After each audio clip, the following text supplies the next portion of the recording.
Right, we are back with one of my favorite archetypes in all of Magic, in all of time. It's good old 5-color Niv-Mizzet Reborn. The 5-color Wunder Dragon, white, blue, black, red, green for a legendary creature dragon avatar with flying. When Niv-Mizzet Reborn enters the battlefield, reveal the top 10 cards of your library for each color pair. Choose a card that's exactly those colors from among them. Put them in your hand and the rest on the bottom in a random order. So, this allows us to draw up to 10 multicolored cards when it enters the battlefield. We use the card Bring to Light for 5 colors to tutor for Niv-Mizzet. So we essentially have 7 copies of Niv-Mizzet in our deck. But we have so much more than that, because Bring to Light also functions as a tutor for any creature, instant, or sorcery with converted mana cost 5 or less. So we can get things like Omnath, we can get things like our 1 of Supreme Verdict, we can get things like our 1 of Unmoored Ego, our 1 of Kolaghan's Command, and 1 of our 2 Valkis. Valki, of course, we can have it come in on the Tybalt Cosmic Imposter side, which is wild. We also have 3 Assassin's Trophy, an Abrupt Decay, and Dreadbore. We have an incredibly powerful early game Dream Team of Wrenn and Six plus Teferi, which is just an insane sequence of cards to put into play. We have Utopia Sprawl as mana ramp, Abundant Growth as mana fixing, Abundant Growth also functioning as a cantrip for our sideboard Urian the Sky Nomad. We've got 4 copies of Lightning Helix and 4 copies of Kaya's Guile, so this gives us game against burn and prowess. And then in this version, for the first time ever, we're trying out Growth Spiral here. So with the exit of Uro, Titan of Nature's Wrath from the modern format, Growth Spiral is a potential replacement for that card. So why do we want to do this? Well, blue-green instant, draw a card. You may put a land card from your hand on the battlefield. So we have Wrenn and Six to give us a constant flow of lands. We're also playing 31 lands in our 80-card deck, which is not egregious. It's not a huge amount of lands, but it's enough that we could have the ability to Growth Spiral naturally without the Wrenn and Six and just hit our next land drop. And one of the most important things for this deck, one of the most powerful things you can do, is start double spelling on turn 3 or 4. We have a bunch of different ways we can do that. Utopia Sprawl and Growth Spiral will help us set up our mana to do that. And Omnath, Locus of Creation, is of course completely busted in half and allows for that. So tons of multicolored cards, tons of super powerful interaction. This deck is down to exactly 8 cards, 10 cards if you count the Valkis that are not multicolored. So we are seeing the return of Pillar of the Paruns in this deck. This is a land that taps for 1 mana of any color, but you can only use it on multicolored spells. This has been omitted in recent versions fairly often, but I'm happy to see it back here. We've got 1 Ketria Triome, 1 Indatha Triome. That's it for Triomes. 14 fetches and 17 mana-producing lands, 15 of which are fetchable. Usual mana base, 2 forests, 1 of each other basic, and then a slew of shocklands. We've got a Breeding Pool, Godless Shrine, Overgrown Tomb, Scalding Tarn, Steam Vents, and Stomping Grounds, and Temple Garden. So we've got 1, 2, 3, 4 of the green colored ones, 15 fetches. Am I silly? Oh yeah, Scalding Tarn's in the wrong pile. Thank you.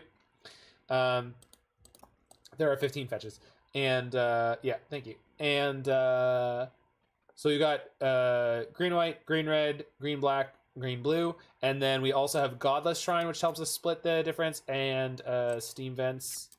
And so in the early game, sometimes it's really tricky that you want Lightning Helix or Kaya's Guile and Growth Spiral or Wrenn and Six and Teferi. So these are the tricky things to pull off sometimes, but hopefully we'll be able to pull it all together. Let's go. Meanwhile, let's go, Niv. My first ever 5-0 in a modern league was with this deck long ago. Beer O'Clock, is Guile enough to have 4 of them? I believe that it is. I believe that it is, Mike. Remember, we're playing an 80-card deck, so 4 is equivalent to playing 3 in a 60-card deck. So in terms of percentage of draw being Kaya's Guiles. Although we could draw 3 or 4 of them in a single game. I guess depending on the matchup, it could be problematic. It gives us a pretty clean card to sideboard out for like Boyle, though.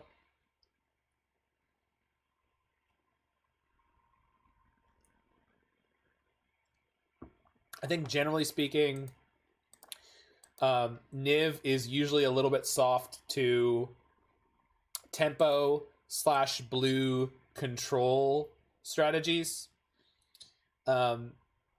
Mystic Dispute on your 5-mana spells is really rough. Yeah, Remand in general is the spell that is the most brutal for this deck to play against, right? Any deck that we play in Remand is problematic. But Veil of Summer and Boil out of our sideboard allow us to deal with that. Hopefully. Also, sometimes you just pound through enough must counter threats. Like, you just hit him with the Teferi, you hit him with the Wrenn and Six. Hand is not great. I think I'll throw this one back.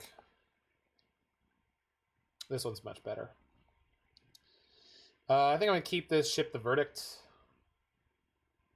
You've liked 1 Deafening Clarion and 3 Kaya's Guile. Yeah, that's certainly potentially a really good split to play. That might be the way that you want to do that.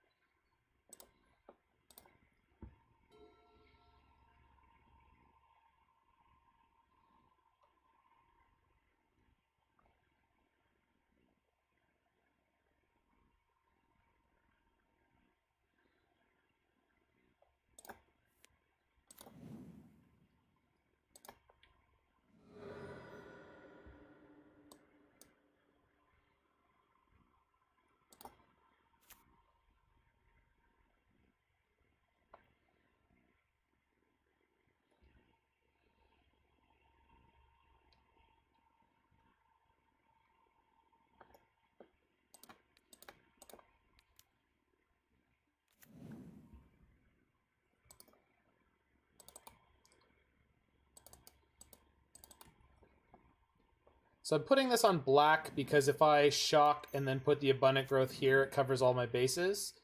That works out nicely. I'll play the Wrenn and Six next turn. This turn I want to Dreadbore the Crab. And I want to save Abrupt Decay for potential Mesmeric Orbs. Our opponent is a Crab of Culture.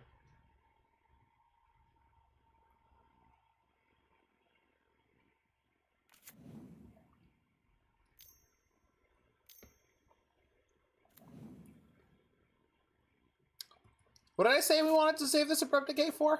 I can't remember. I feel like it was a relevant card in this matchup, but I can't for the life of me remember what it was. I don't know. I'm sure I'll figure it out when it's relevant.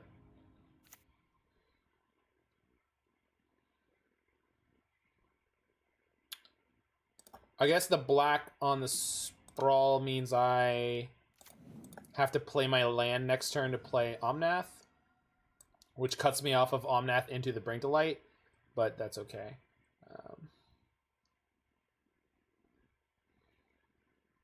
I did lose my Stomping Ground to the graveyard, but that's fine. Was it Valki? Probably Orb. Probably Orb. Here's where we get hit with the Big Daddy Mill. Oh, it's just another Orb.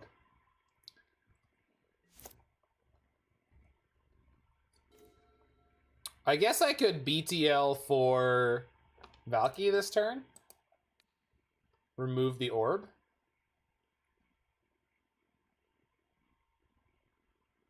Kind of like that play.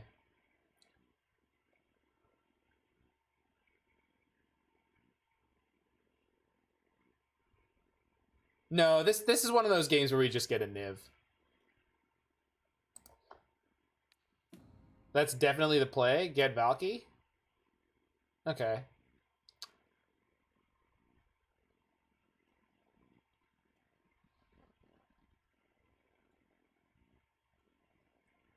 Feel like a 6/6 is probably really good against them, but they also could just have Drown Lock, so Valki cannot be drowned.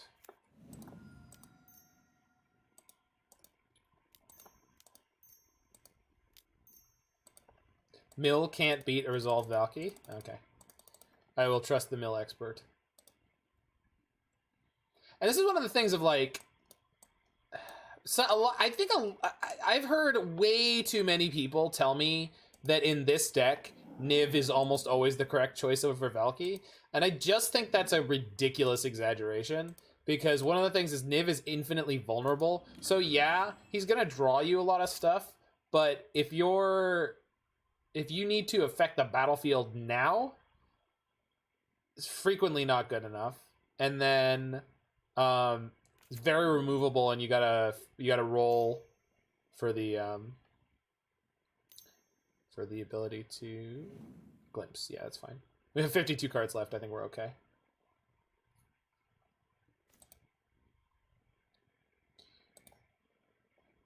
I think it's fine to look at it through a lens. I'm just saying. Yeah, I'm sure that's true, the boat guy. I'm just saying. I thought people were surprisingly had very strong opinions about it when it's still fairly new.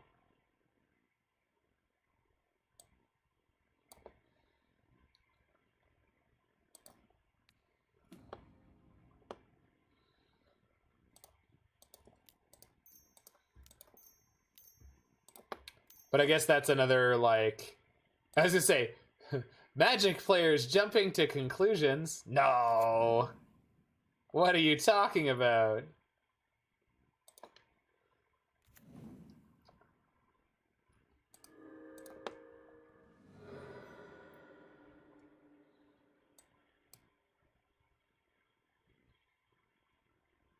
So what am I casting this turn? Sprawl and Ruin Crab? We didn't crab monkeys. Well, we're gonna crab. We're just gonna crab after we play our lands. Because, like, what do we nuke our own graveyard? That is not an option.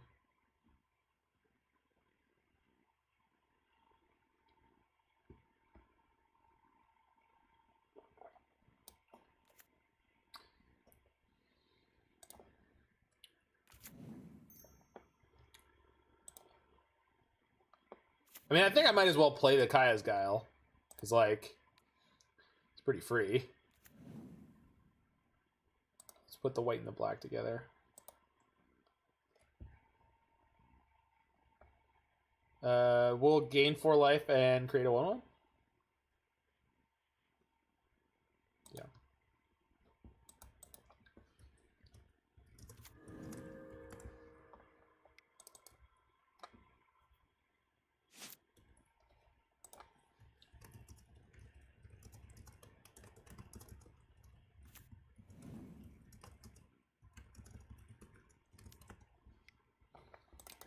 So they're gonna field me.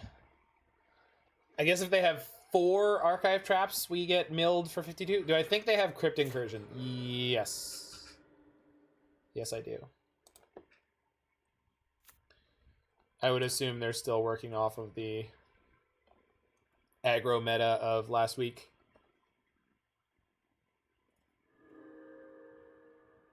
How many traps am I about to get hit by? Oh, visions. Okay, that's terrifying.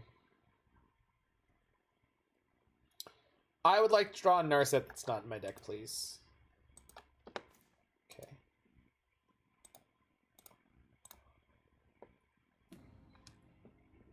They have been playing 2 Crypt Incursions in the last little while, yes. I drew Surgical.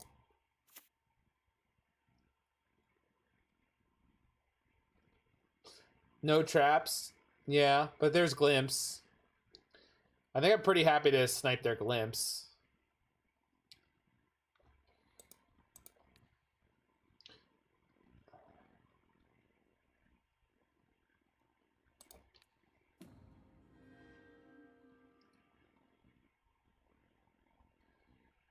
I'm going to sandbag these lands, because then next turn I can go trophy their land, trophy their land.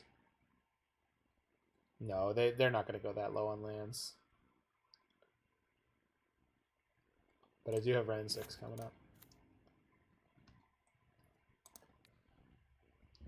Really, Surgical Visions? Is that the most dangerous card? No, because they just put 6 cards in their hand. I want to hit something. I'm going to hit the Glimpse. I want to see what's in their hand anyway. Crypt. Yikes.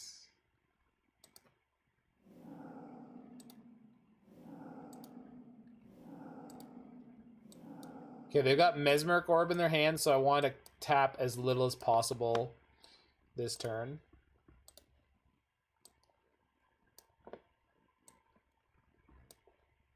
Omnath's dead. It will be on the next turn, yeah. But that's okay.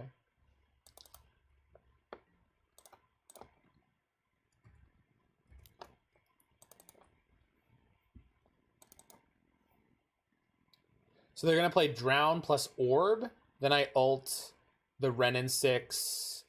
And I blow up all their stuff plus get a Niv. So I need more mana for that. So let's deploy a land. And mill them for 3.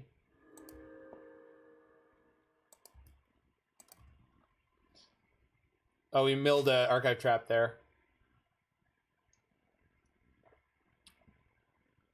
I'm hearing you, boat guy. What do you got? Also, I did not welcome you properly earlier, but ult Tibalt in 2 turns and become the mill deck. I mean, that was part of my plan, yes.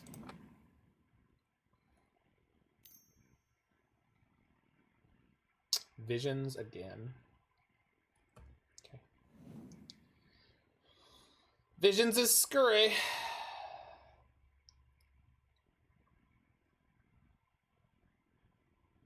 Yeah, it was a good draw.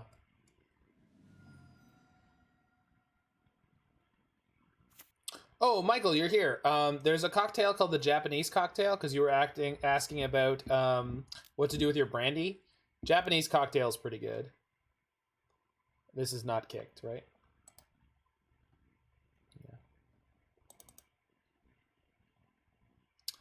Yeah. Which is a mixture of brandy and orgeat. And orgeat is an almond sugar syrup, which is delicious.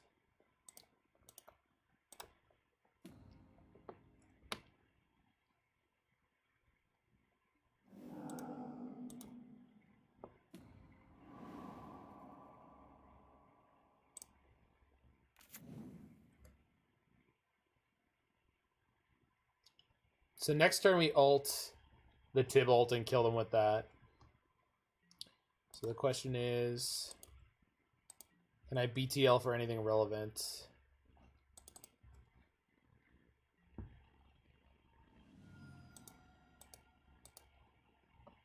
In my main deck.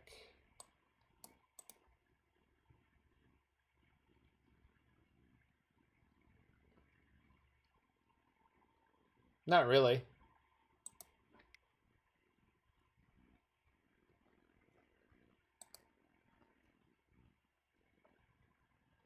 I can't BTL for Wrenn and Six, but I just play the one from my sideboard. Yeah. From my exile, sorry.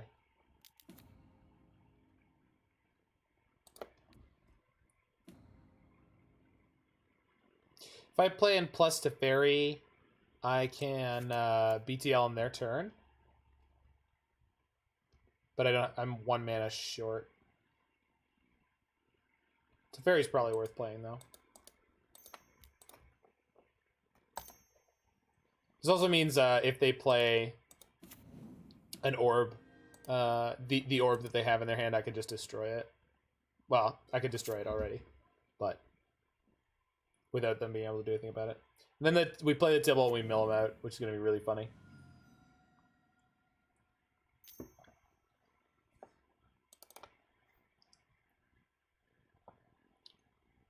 Dear opponent, please play Mesmeric Orb. Do it. I want you to do it.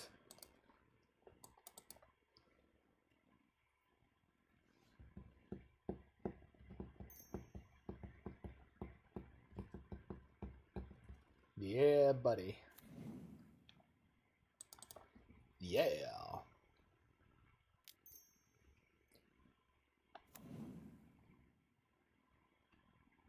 Ah. You can change that to 50, and you can list a new, like, say that we have a potential new emote.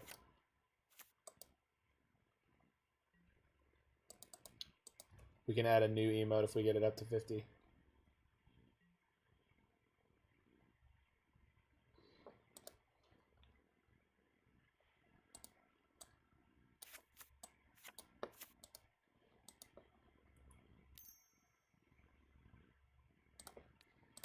So we'll decay one of their orbs. Then I get milled for 1, 2, 3, 4, 5, 6, 7, which is fine.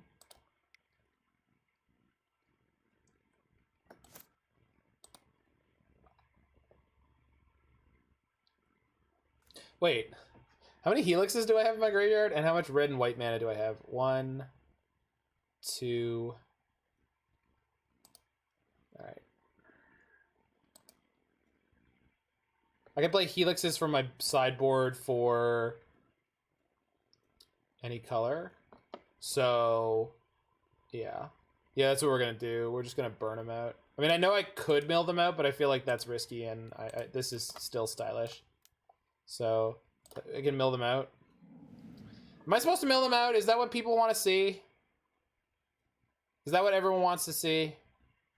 I guess that's what everyone wants to see.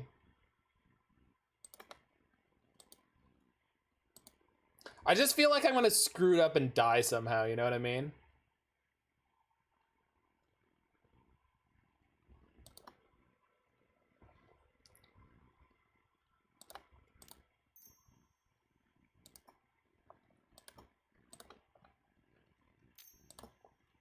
You already did the math, don't undo the math.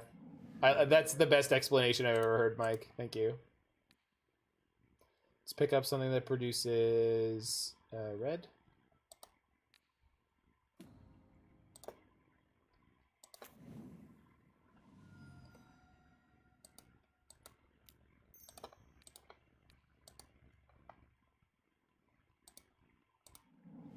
It's honestly not about the BM though. It's about the fact that I'm just worried that I wouldn't I would screw it up. Can I mill them out then kill them? Are any of these cards free? Or how much mana do I have? I really shouldn't be wasting this much time though. That's the concern now. This is game 1, guys. Like it.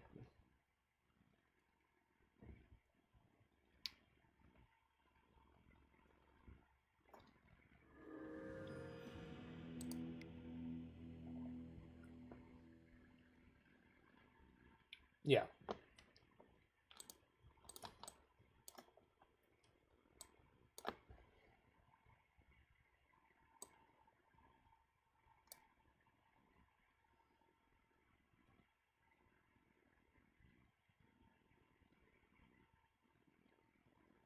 Yeah, that's good, Roy. Thank you.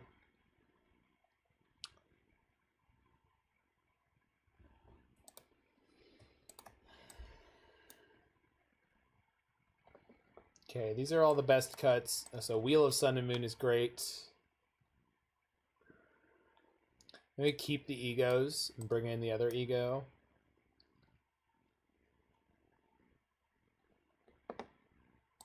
Boyle seems fine. Thoughtseize seems fine. Veil seems fine. Guess the second ego is overkill. Board in everything except for Urian. Blitz is right there, buddy.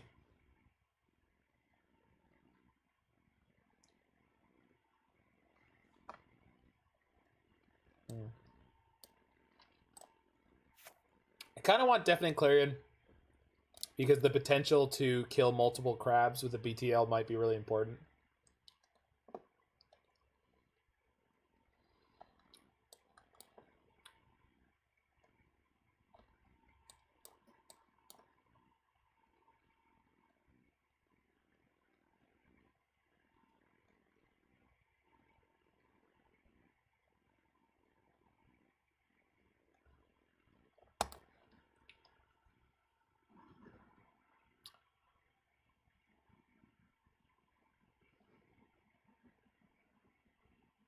Yeah, you can delete that one. That was stupid.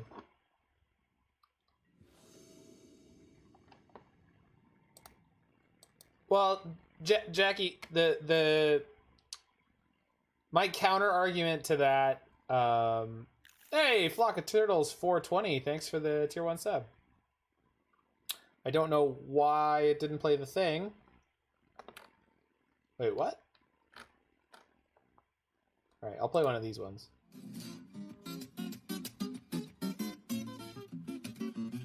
Sorry, so my point, Jackie Chan, was that, I'm mulliganing his hand, am I? So, if you mull aggressively for a hand that's, like, heavy on mana, if you've boarded up on cards in your deck, and you know you boarded up on cards in your deck, what you have to deal with, for the most part, is just boarding for, or just trying to mull to a mana-rich hand. And admittedly, like, I understand that your point was about the potential to draw blanks, which is why, like, I'm not saying people shouldn't board up. You can board up against mill if you want to. Just don't board in bad cards. You can board in as many reasonable cards as you have. Just don't... Okay. Don't board in cards that are, like, garbage. Because that's just wasteful.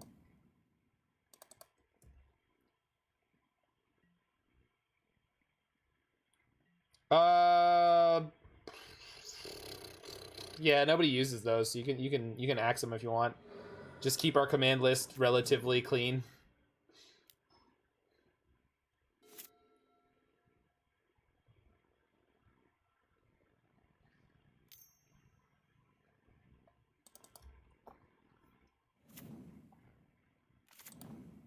Yeah, crabs do a lot of work.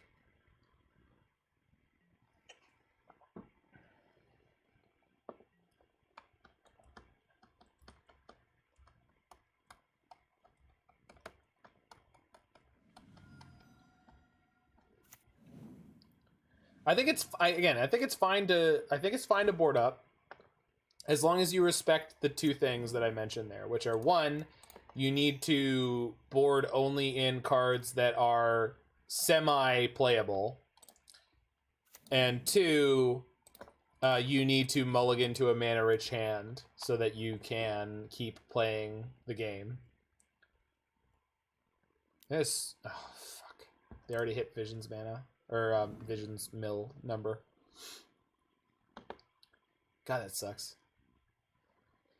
Oh, well, hopefully they have a handful of crabs, and we get to BTL for Anger of the Gods, and they don't. They're surgically me what now? You son of a bitch! Ah! Gross. Gross! I hate surgical so much.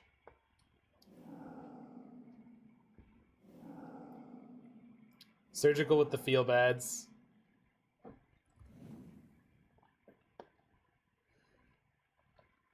Just kill him with a 6/6 easy.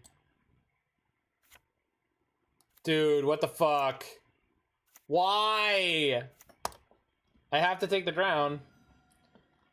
Like, there's no way we don't take the drown there. But, like, fuck. Oh my god. Their hand is so good. Ah! Hand is nutty. Yeah.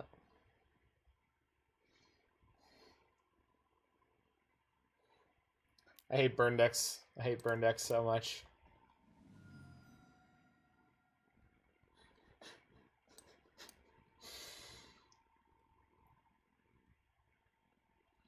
Blue, green, white or black. Yeah, okay. Excellent.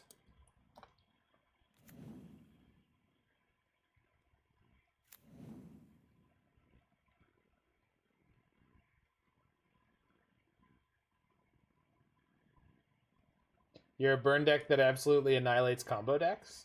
Is that what you're saying to me?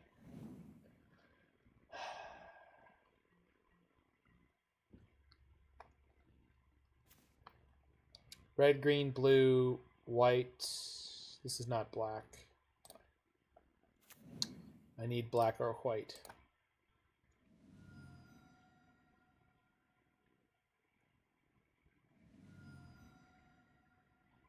No. No, no. What the hell is this? Oh, God. If they screw me over so I can't fetch the color I need, I'm gonna be more than a little bit upset. Nope, they did not. Get black or white. I have more double whites.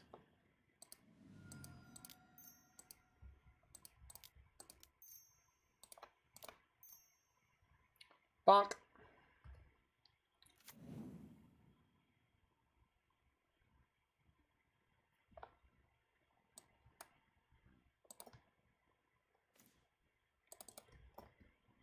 Niv, you're not being as helpful as you think you are.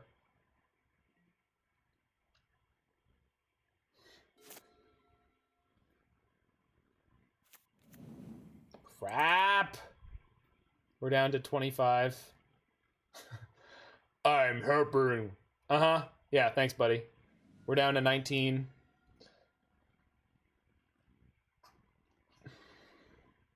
Does anyone know if my opponent's double ancestral was good? Wait, what? What? Whoa, whoa, whoa, whoa, whoa. What? What just happened? They failed to find on their fetch? No, but they failed to find on their fetch. What but...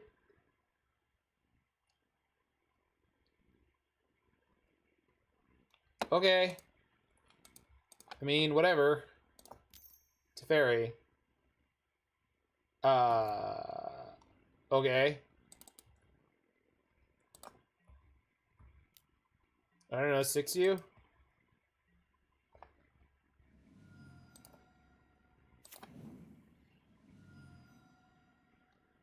I don't know, bounce a crab?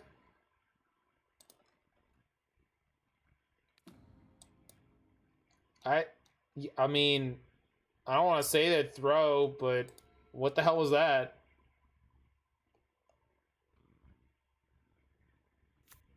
You have a crab in your hand! What are you doing?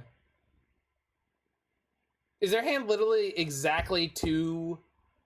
Nope.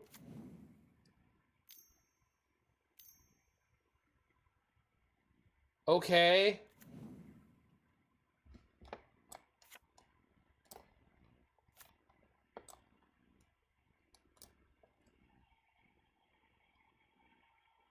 Okay. And they did. They did in fact lose. We were all rooting for both players until that moment. Murderous cut.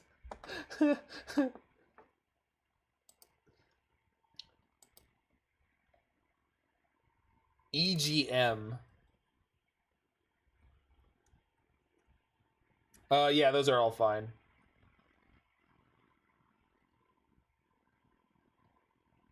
They're all accurate, and they always will be. I mean, those recipes don't change.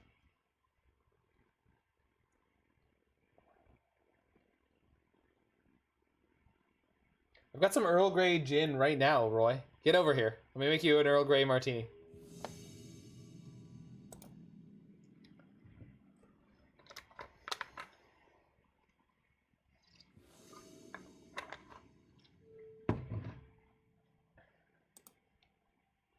Makes cocktails with whatever I can find. That sounds kind of fun. Sand is really good if our opponent's on aggro. They're on Luris? Oh, baby! Oh, it's so good! Oh no, million Thoughtseize.deck though. Yeah. Yeah, dude, I know. I'm aware, Roy. I'm aware. I'm not unaware.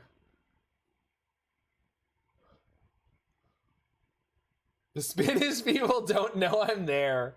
So what do I do? Like, I make a cocktail with ingredients from their house and then just, like, leave it on the counter and disappear? Like, the best house guest ever? Creepy, though. But best.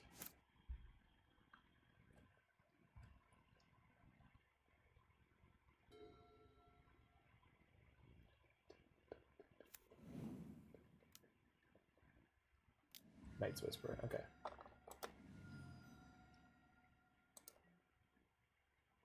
Opponent with the big tempo play.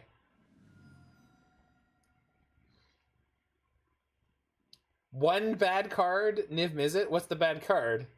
Are you taking a shot at Nissa of Shadowed Boughs? You best not be taking a shot at Nissa of Shadowed Boughs. Whoa, vegan. Have you not seen that card go to work yet? I guess you haven't.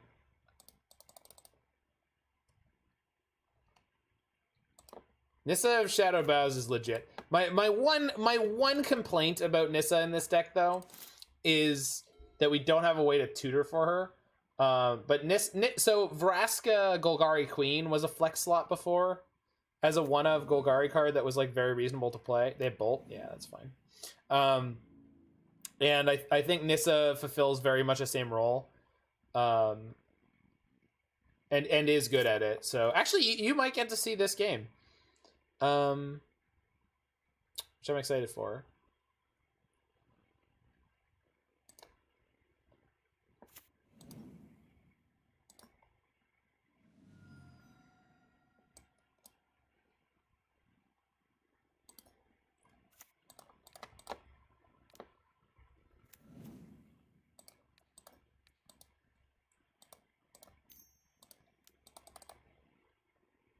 I love being at 21 against the Scourge Shadow deck.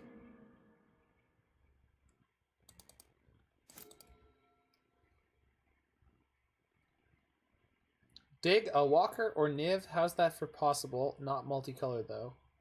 What?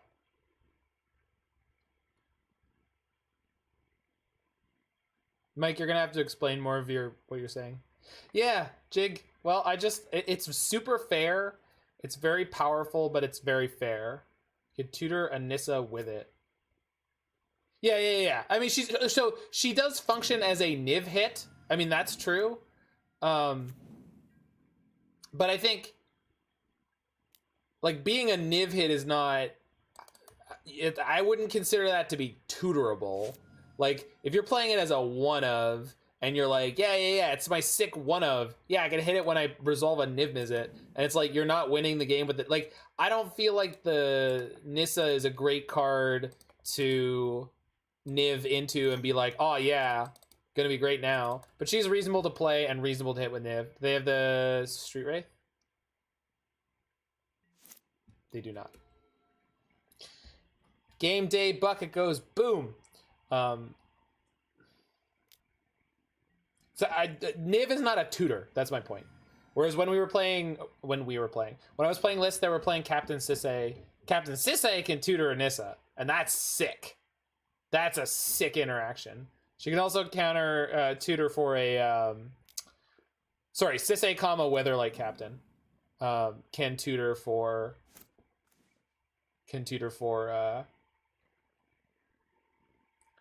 God damn it. Can tutor for Nissa or Ashiok, which is kind of sick. All right, immediately gonna show off some of the power of this card. So, Horny Vegan, I hope you're here. So we play Nissa of Shadow Boughs. We play a fetch land, trigger. We fetch...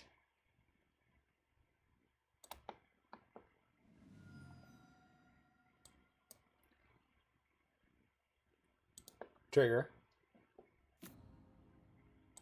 Untap this land.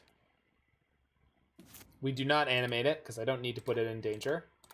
And then we trophy the Scourge. So my Nissa is now at 7 loyalty. And untapped a mana for me.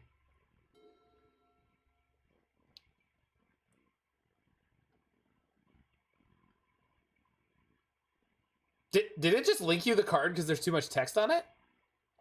Is that legitimately what just happened there? That was very lazy. What? I've never seen that happen before. Like, even with, like, Tybalt. Or, Valki.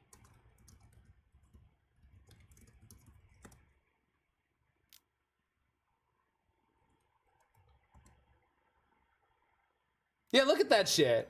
What the hell was that? Okay, they just went double strike on their Monastery Swiftspear to remove my Nissa. So she just gained me 7 life against Black Red Shadow. So clearly my opponent respects the card.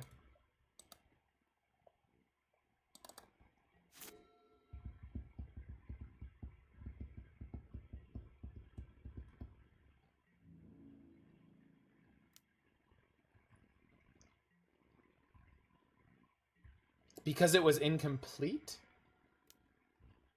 Ooh, that's an ugly draw.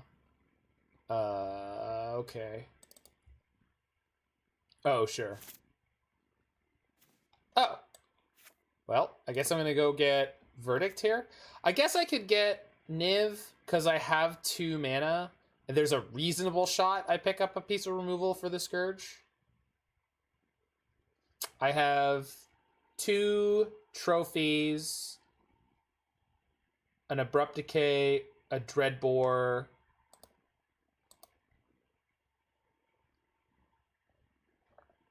So I have 4 hits in 62. You can get Omnath and try to gain out of it. What? Oh. Get Omnath, play a land, Urian my Omnath, and end step fetch another land? No, I haven't made my land drop yet. I was waiting. Yeah. I see it. No, not shrink. We're gonna kill it. I think we can kill it. Hold on. Let me. Okay, so play the Bring to Light, get the Omnath, fetch once. Play the land from my hand. Play Urian. Fetch again? No, it's gonna make it a 1/1, right? Do I have to fetch both times? Play the Bring to Light for 1, 2, 3, 4, 5.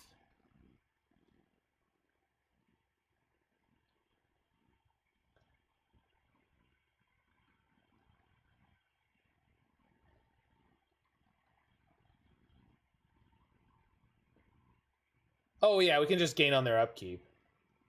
Yeah.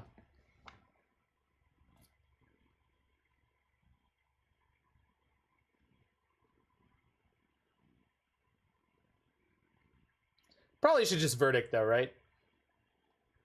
Like 10 out of 10. Just don't be an idiot and just Verdict. I guess if they hit Night's Whisper immediate, like they have an extra card draw. No, I want to do this play. This is super cool. So we BTL for 1, 2, 3, 4, 5. Get the Omnath, then go land, fetch once. Land, fetch once, and then Urian, and then I think this works.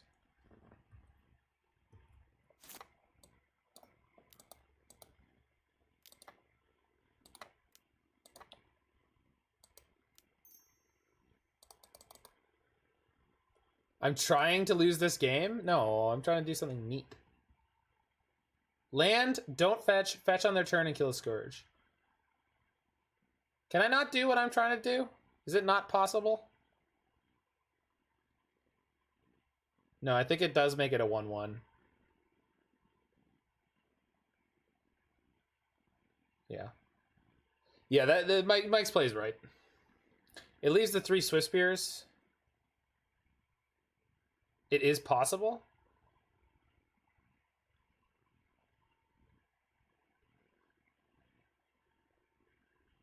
Play land and fetch. No. I know that's a line. But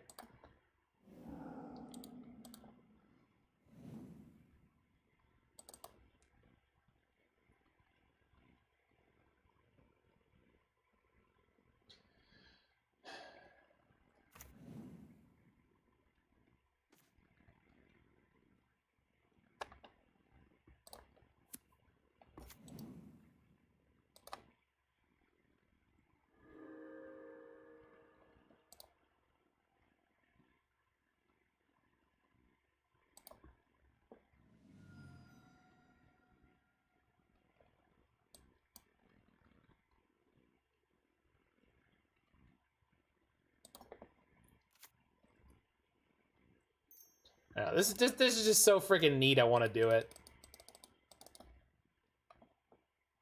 Yeah, so it's gonna work out the way I initially thought it would,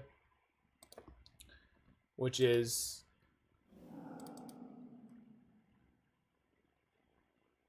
not perfect. Oh, they scooped. They scooped just as much as if I had cast Supreme Verdict. I was gonna draw another Omnath and then a Helix. So, too cool. Come back, OP. You didn't know how dead you were. No.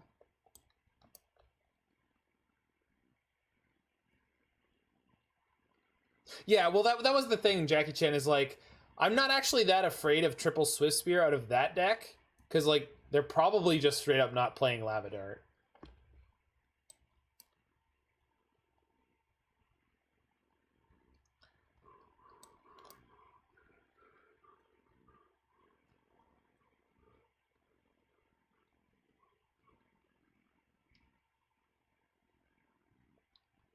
Boil Monka S? Sorry. Boil monkeys? I don't want to boil any monkeys.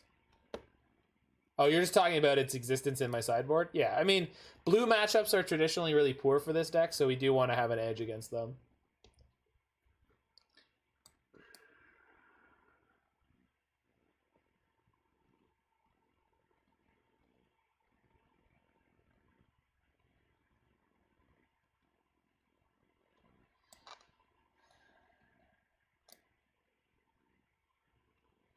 I want the Deafening Clarion. I don't know if I need it, but I want it.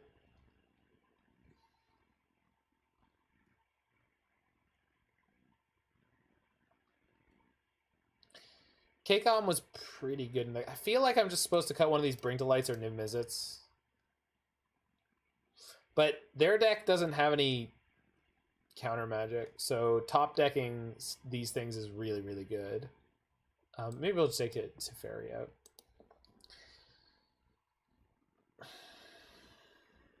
No, the Clarion has the functionality of if I have a Niv or an Omnath, we can lifelink to put ourselves totally out of reach. Which, like, again, but it's not, like, super great, but being able to clean up a bunch of Bomat Couriers and Aluris and some... Very stuff Rift Bolt if they play it. I don't think the Black-Red Scourge deck plays Rift Bolt. I'm not going to board as if they do. I mean, it's not 0%, but I don't think so. This is a terrible, terrible hand against a Thoughtseize. This is much better.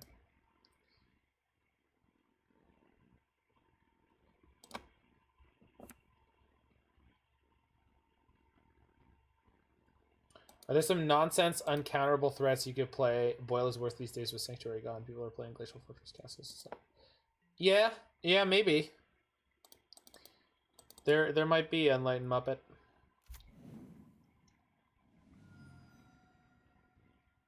I'm just not sure. Whoa, Thrun is nowhere near good enough. Thrun, no. Thrun is tiny.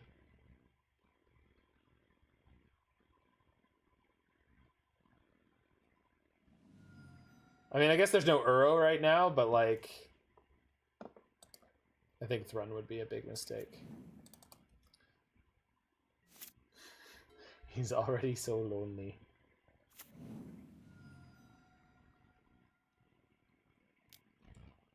Yikes. He's gonna stay that way if he doesn't become a better card, Mike. I don't know what to tell you.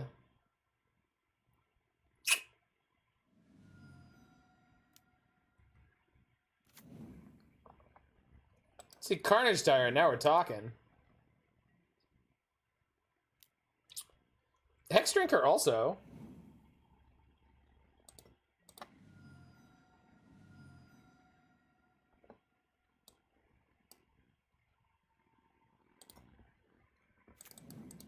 Hex Drinker is a real card.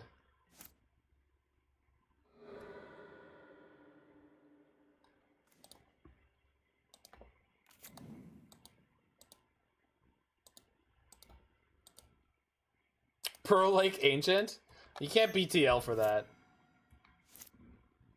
I think if we wanted an uncounterable threat, we'd want something that we could BTL for, but also is good when you don't BTL for it. So, like, I don't know.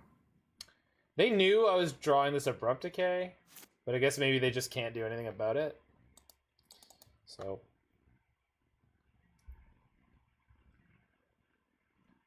A quality uncounterable threat to play in this deck.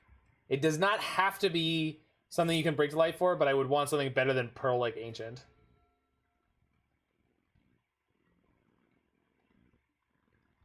Four hexproof uncounterable other than Thrun. Okay. I'm listening. So now they'll get Lurrus. I have Helix. I just don't... one, I don't know if there is anything. Two, I don't know if we need to do anything with, like, Veil of Summer being a card we get to play. Like, I just don't... I'm not convinced. That's all I'm saying. I'm not convinced we need it. I'm not convinced a card exists. But if it does, I would be happy to hear about it. Okay. Hopefully they didn't hit another mana. No, no, no, no. I don't think any of those cards do it. I think all of those cards are poor.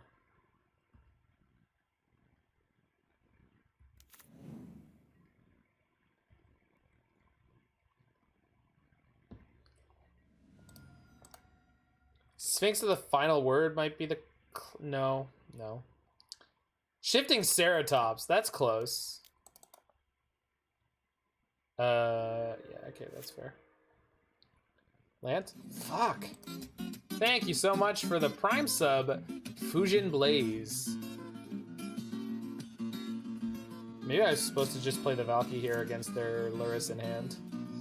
Especially because I don't have anything. I'm an idiot. Sorry, I got distracted. Shoot. Okay, let's top deck land. Land. Untap land. Untap land. Untap land. Let's be specific. Untap land.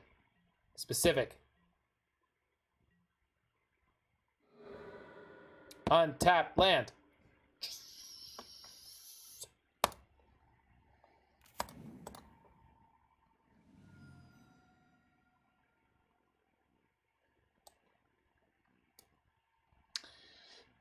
And the best one I can get, I don't need...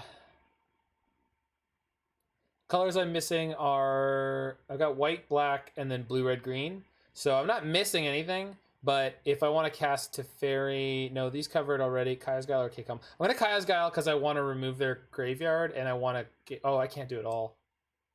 Wait, their Lurrus is already in play. I don't need to remove their graveyard. Unless they're playing... No, maybe just Kcom. Because I don't think they're playing... Words. Unearth. They could be, though. Maybe it's just better safe than sorry. I do need double white if I want a Verdict. So Temple Garden is probably the best thing to get here.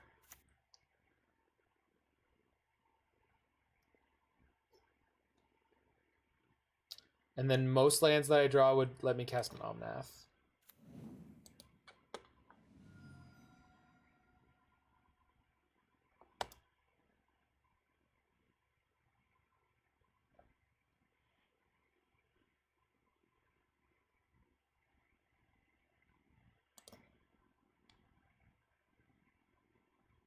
I would rather hold the Kaya's Guile, though, for the future.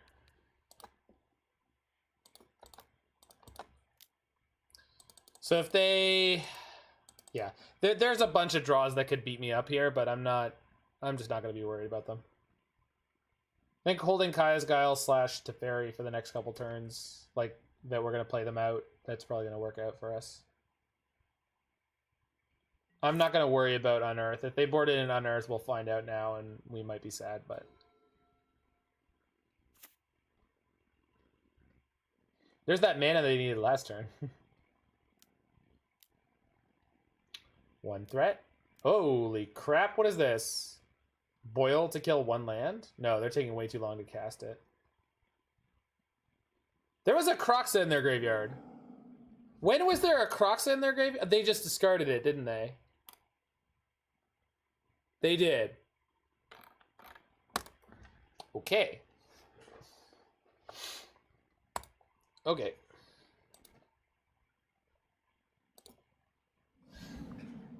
I mean, this is fine. It's just like, oh, I guess that's a thing that happened. Yeah. More land space? Yes.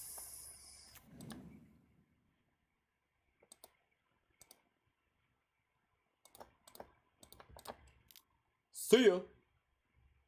Caw.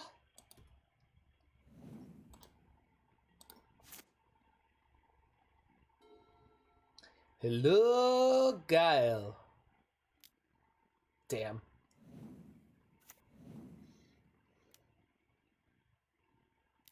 No!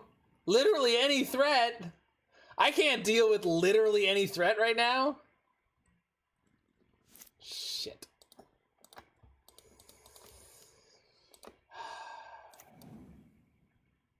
Crap. No, Mike, it was fine. I wasn't expecting them to have Kroxa. These decks don't normally play Kroxa. But maybe that was their sideboard card? Like, instead of going Unearth for grindiness, they went for Kroxa?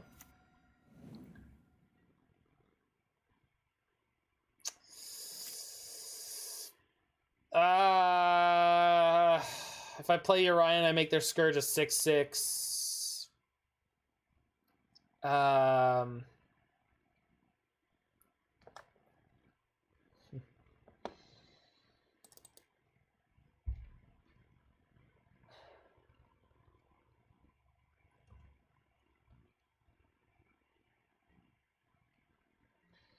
I'm way more interested in casting Veil of Summer on their turn if they play any any black spell, so that I can cantrip into a removal spell. Yeah, Veil's gonna be a cantrip. I mean, maybe they draw a discard spell and they try to go after me here. But once they realize that they're connecting, I'm assuming they'll just do nothing. Yeah. Veil would have been a cantrip, but we didn't. Okay.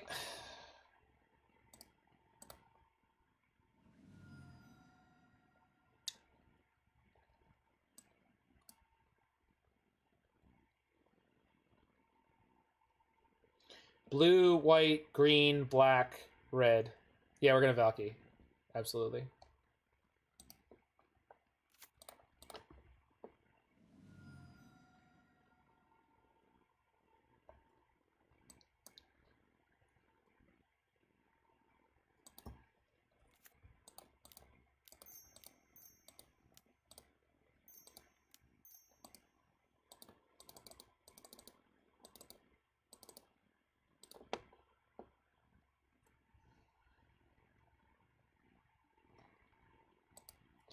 If they have Bolt or Dreadbore for this, I'm not really too upset about it. My one Valki is in the graveyard. I boarded up the second one. Okay. Beyond Valki, the best thing I can play here is...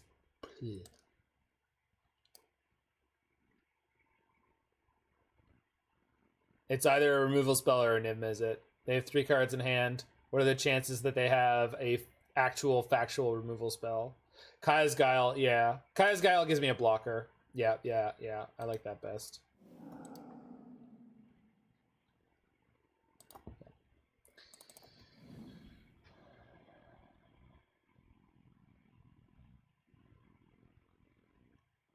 Because, like, their haste creatures are, like, Swift Spear, which is, like, not a problem.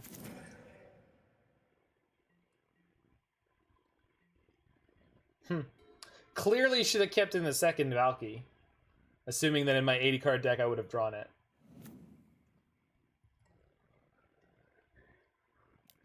I'm gonna take the one.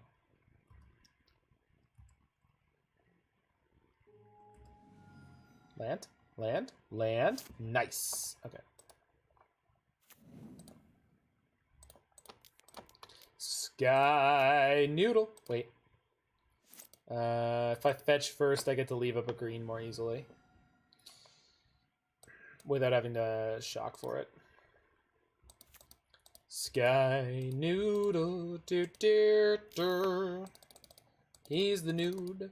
The nude that doesn't send you nudes. 'Cause he's a classy snake. He's not a snake, he's a serpent. Bird serpent! Caw! Omnath and Dream might not have been the worst option. Against the 10-10? Without the ability to gain the life?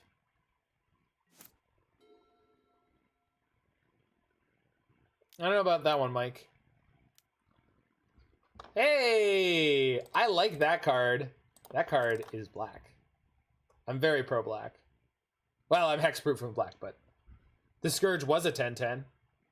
The Scourge that existed before when I had to cast the Bring to Light. That was a 10-10, Mike. The thing that we needed to not die to. Wait. Are you... Did you miss something that happened? I'm assuming you missed something that happened. Oh no, it was very lethal. It was very lethal. That's why when I BTL'd, I was like, okay, so I'm gonna get something that like kills this, because Omnath would have been super sketchy. And I'd already hit my land drop for that turn, so it wasn't like we were gonna like get Omnath, then play the land drop, then play the Orion that turn. Although that has been a play that's been optional twice. All right, crushing with Niv-Mizzet. Feels good, baby. 10-10, more like Rock Lee. I don't get your reference, but I approve of it. It's all over, people. We don't have a prayer. Oh, you don't mean Tintin? Oh, okay. Tintin's like anime, but it's French. Okay. As long as people in chat got it.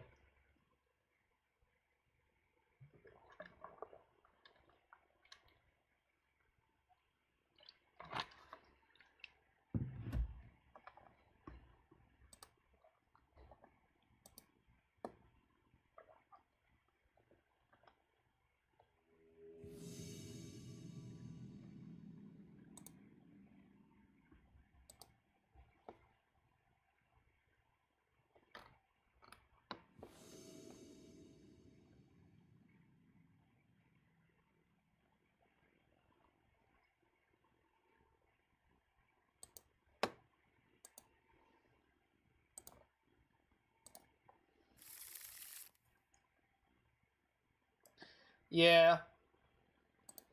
Slightly sketchy, but I'll keep it.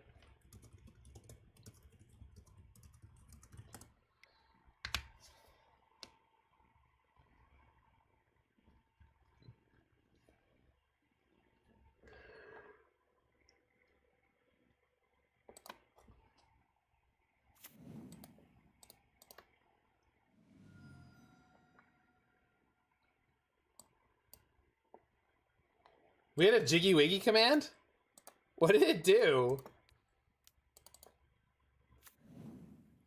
Guess I'll never know now.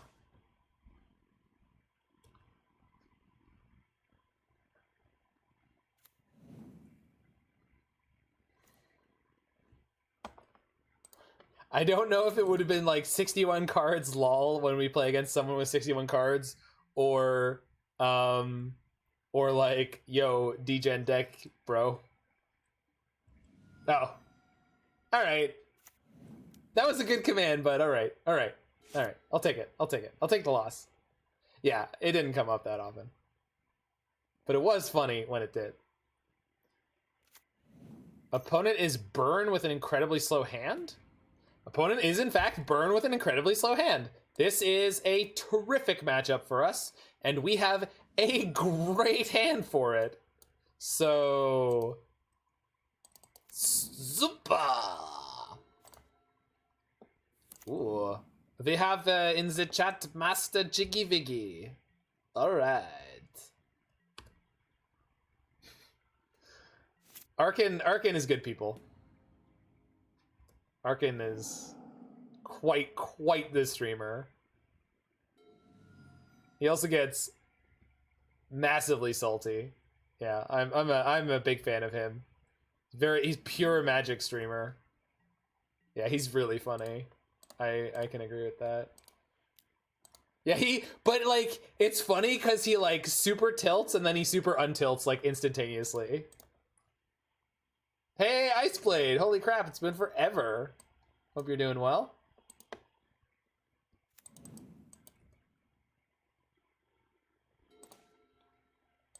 Okay, I need one more land deck. Just the one. Just one.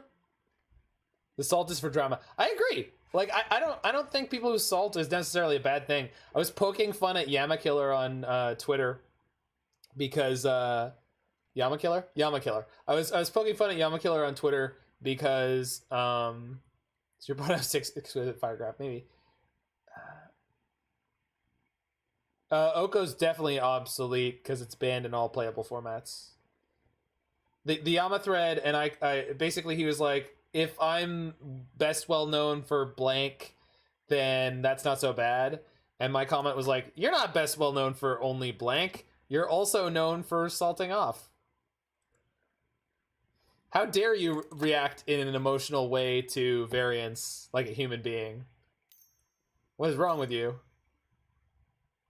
Helix me. Helix me? So, just in case they have main deck Skullcrack, I think I'd rather do this now. And then if I do hit the land I'm looking for, if they play Eidolon here, we can just play Omnath, which doesn't get hit by the Eidolon, and then we'll gain 4 life afterwards. Tobago Sphere. Yeah, Tobago Sphere is fine. No, it's not Endergrad Jiggy. It's Dr. Jiggy Wiggy to you. Although I guess without a command, it's hard to say. Variance in my Magic the Gathering card game? The very idea. Boris Charm. All right. Second Boris Charm. Yikes. Okay, I better hit that land in a hurry. They could literally top deck enough burn to kill me. Could they? No, not really. That'll do. That'll do, little deck. That'll do.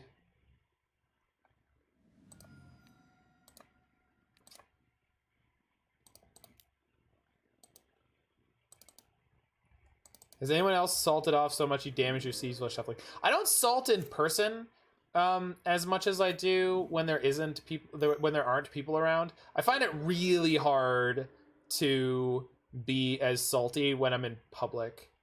Like I just don't cut loose like that.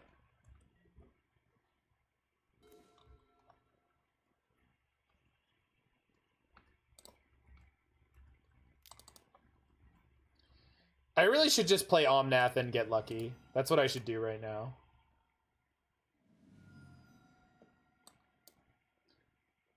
I think it depends on where we were at the time, Roy.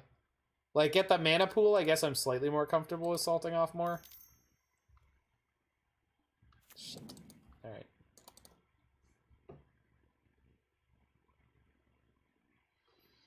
Alright, they could actually kill us here, by the way. That does not look like a play that's going to kill us, but they could, in fact, kill us. Jiggy, were you here earlier where we died to burn and they did 25 damage to us on turn 3? 25 damage by turn 3. They hit my Wrenn and Six for 4. And they still killed me. They just double bolted my Omnath instead of double bolting me. Oh, they're flooded. Got it. You should hashtag gain life. Double bolting my Uro was definitely definitely a play that I saw existed. Oh, we have a Prismatic Vista. So we are play the Ram and pick up the land and play the Vista and attack for 1. Bonk. Okay, now they can't kill us. I can't believe they double bolted my Omnath, but like... Oh, did I say Uro? I'm sure I did. well, Toby's is different though, because it's like a loud bar experience. Red Room. Red Room's, I don't think I usually was salty at Red Room. Maybe I'm misremembering, but I feel like normally I wasn't. Surely Red Room is the saltiest environment? I don't know about that one. Basic Swamp is in my deck, right? The food sure was. Food was salty. In the best possible way. Trigger. I don't know. Cast Niv. Whee! How many cards are in my hand? Too many! Jiggy, what do I do with my hands? I don't know what to do with my hands. Hey, Lamau. Dear opponent, how was your game? Mine was spectacular. We have like no sideboard for this matchup. We're just fully pre-boarded. I love it. Clarion in for Ego. Let's go. Yep. Thop Sword. They're both misspelled. Just axe them both. Yeah. I mean, that hand was their fault. But, like, I don't know if you've ever experienced it, Mike, but, like, there's definitely times where for the burn deck, Burr is fine. For the burn deck, there's definitely certain times where keeping a hand that's, like, creature-free but full of burn spells is reasonable. Which is, like, I think that's what they were hoping for, and they just flooded really hard. Like, I'm assuming what happened is they kept, like, a 3-lander, and then they played tapped Sacred Foundry on 1 because they didn't know if they were against burn or not. Yeah, exactly. But, like, yeah, I mean, I've kept hands that are probably correspondingly as greedy as my opponent did and then gotten punished for it. It happens to the best of us. And then it also happens to me. So.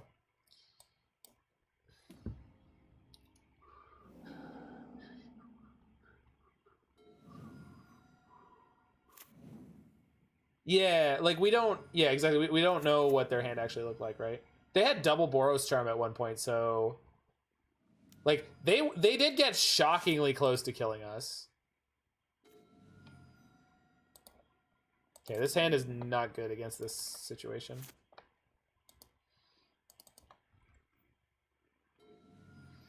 Yeah. We are in trouble on this one. Okay, that's not too bad. I don't need to fetch here. I'm not going to yet.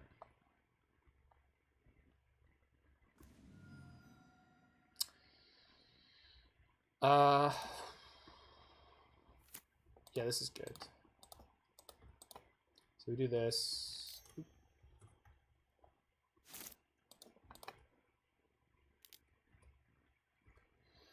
The problem is if I BTL for anything, I take 5. That sucks.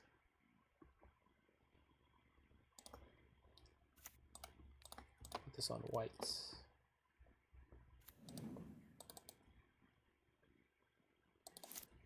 Opponent's gonna take a lot of damage this game? Why is that? They take super damage from their Rift Bolt casting for free. No? Did they not suspend the Bolt on 1 and play the Vortex on 2? No, maybe they did. They're really low. I guess it's possible. Yeah, because you cast the spell without paying its mana cost. Whenever a player casts a spell, if no mana was spent to cast that spell, it deals 5 damage to that player. When we play Bring to Light, it won't trigger. When we play this, the card that we exiled with Bring to Light, it will definitely trigger.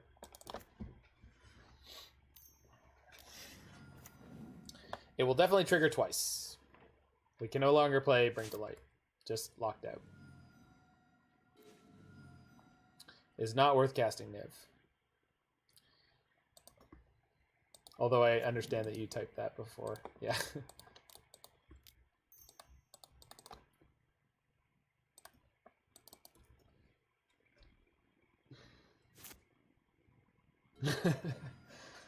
Yeah, this hand has not worked out for us. As last game clearly worked out poorly for them. But like, depending on their hand, we could kill them with Urian. I'm just hoping they don't have a bunch of like Searing Blazes. I literally didn't play any creatures last game, so probably not. And I think mostly they're keeping their mana open so that they make sure that I don't play any life gain spells. So I'm pretty sure we're dead in the water here. I mean, there's just no way they can't. I'm assuming they're going to deal 6 damage to me before I untap now.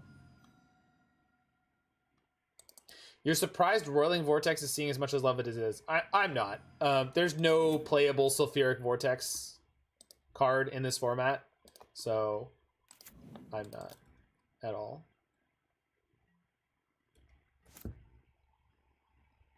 So they need 2 points of burn. 2 points. I'm assuming they're just going to kill me. What? Sulfuric Vortex doesn't see that much play in Legacy. But yeah, but you're ignoring the fact that burn is much better in Modern. Barney's fine. Leave Barney.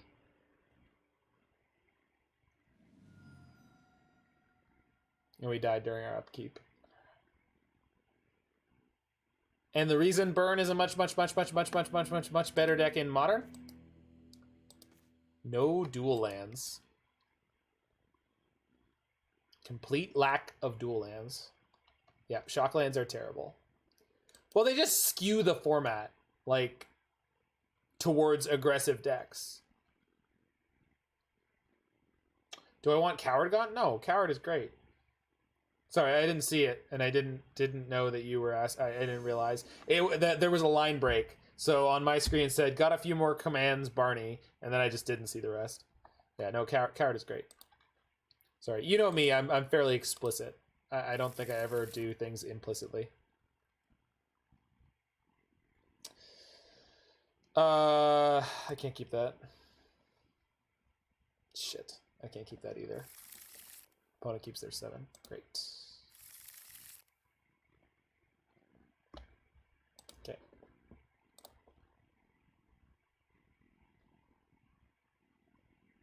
I literally can't play this Growth Spiral, but I guess I'm going to gamble that I will be able to. Because not doing so is pretty terrible. No, thanks, buddy. Thank you. No, I don't mind you confirming in situations like that. I just... Why are channel points beats? I like coffee. I got the Mr. Burns sipping coffee thing as the channel picture. I do want to draw a land. There are more lands in my deck now. Boom shakalaka. Boom shakalaka laka. That's what we like to see. Now I can cast the Growth Spiral. This guy plays for me. Because eggplants were inappropriate. Spell Turtle Rolling Vortex? Me too. Nope. No, this game they're just going to try to kill me.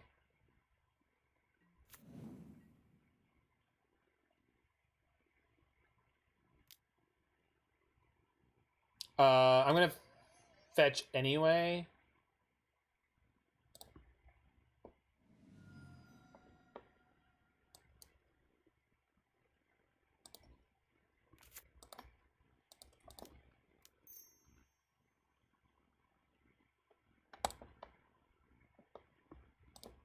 Kai's Guile's a good draw. Sprawl on top. Sprawl's a good draw.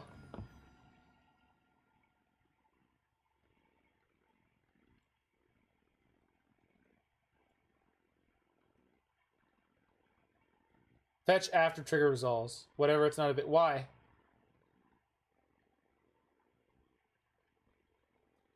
Because that way the density of lands in my deck is higher. I don't know why I thought... Yeah. I don't know why I did that wrong.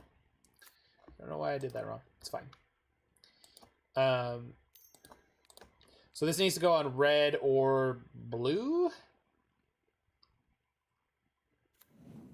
Yeah. Blue is probably good.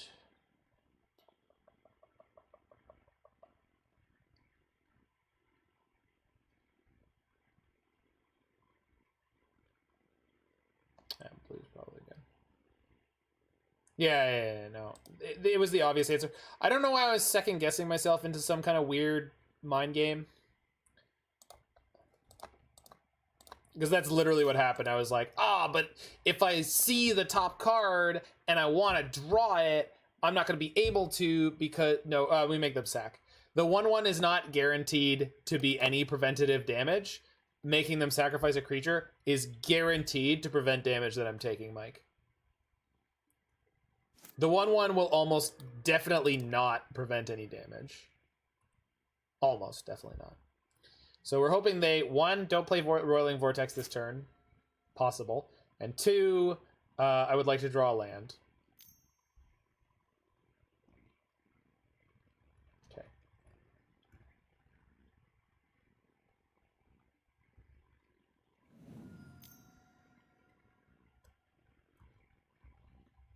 So we're at 5? Yeah. Oh my god.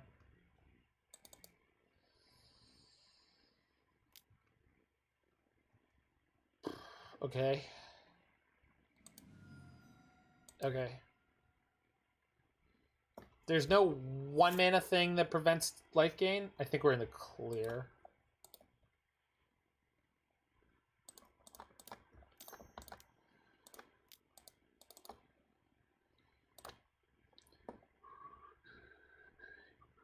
Yeah, we're jamming Uro.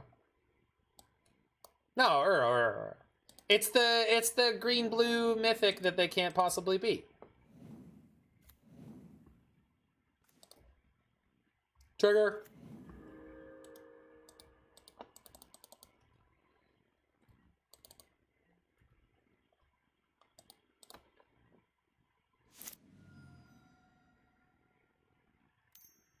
No. No, no, no, no, no, no, no, no, no, no. No. No.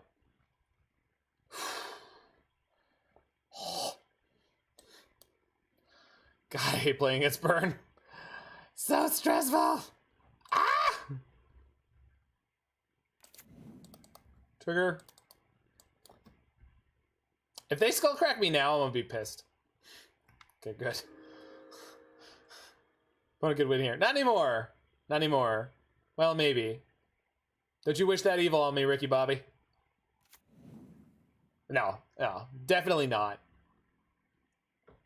We're blocking Swift Spear for the record. This seems like a desperation attack. I don't care if I lose the Omnath anymore. It gave me 8 life. This is fine.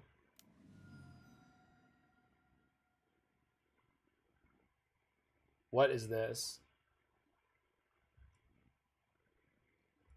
Oh, they're giving it double strike. Sure. Okay, that's fine. I don't care. This is all fine.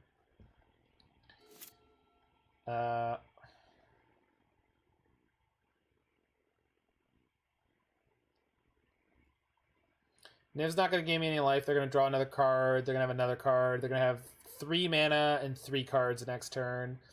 If I play Niv-Mizzet, they can't get through that. Yeah, Omnath is very, very good in these decks. I mean, at minimum versus Burn. Yeah, I think Niv is the only choice here, rather than play Teferi, bounce their guy, and it's just coming back down. I mean, that taxes their mana, but I don't think significantly enough.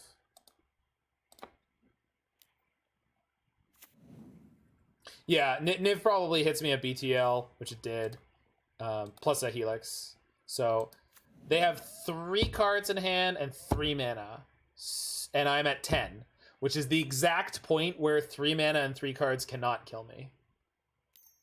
So we're probably in the clear.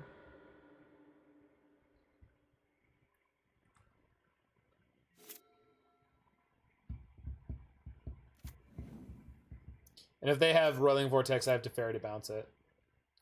And then we can Helix on their upkeep. They didn't What? My opponent is new to Burn. This is the only answer. My opponent is not a seasoned Burn player. If I'm a better Burn player than my opponent, then things have gone horribly wrong for them. Yeah, I think we've won. I'm pretty sure we had won on the previous... Like, when I passed the turn, I was pretty sure that I had won the... It's not a bold statement, Mike. They should have sacked the thing at end of turn. They should be able to do the math that in their best possible draw, they have Bolt, Bolt, Bolt, which is the maximum number of damage per mana they could do.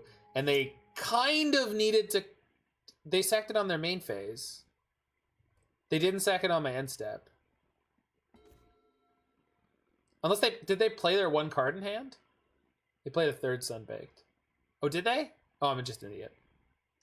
Sorry. I'm tired. It's been a long day. My excuse and I'm sticking to it. Shut up, Meg. I don't know.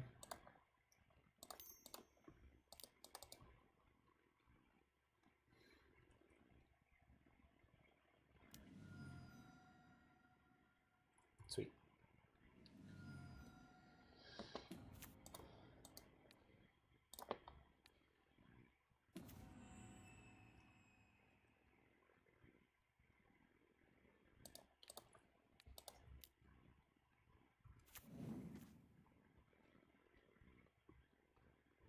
So I can play Wrenn and Six, pick up a land.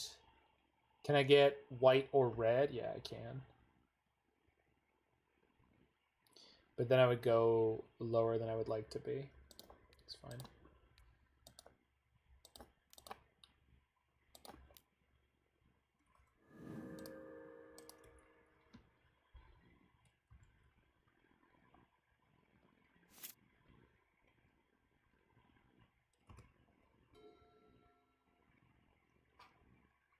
One of their 3 cards is Goblin Guide.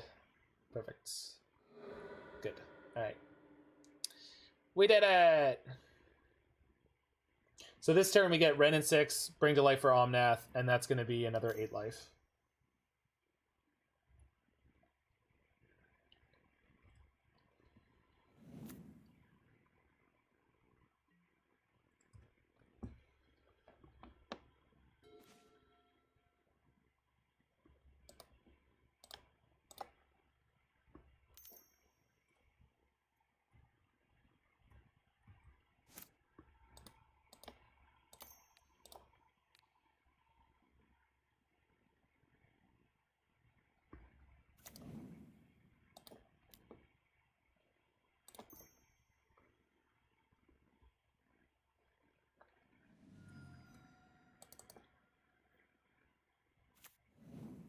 Good old skill wrap. What up?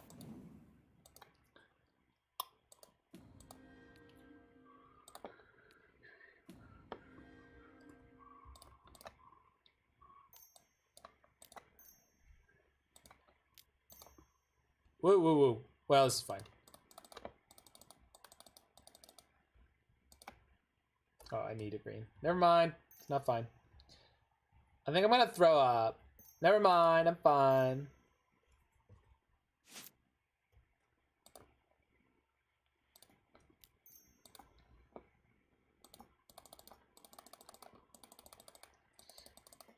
You know what I have to say about my opponent staying in this game?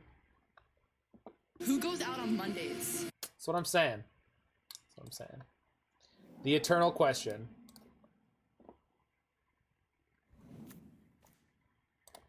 Trigger. I can finally attack with Niv. Ah, they conceded. Oh, man. That's so ratchet. God, I love that song. All right, we finally dropped a game to a noble competitor on Burn.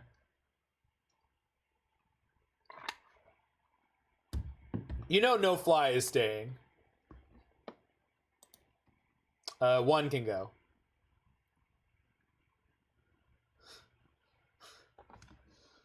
No, that's you can confirm with all of them, Roy. But you know no fly. You know no fly is staying because you know Reach is staying.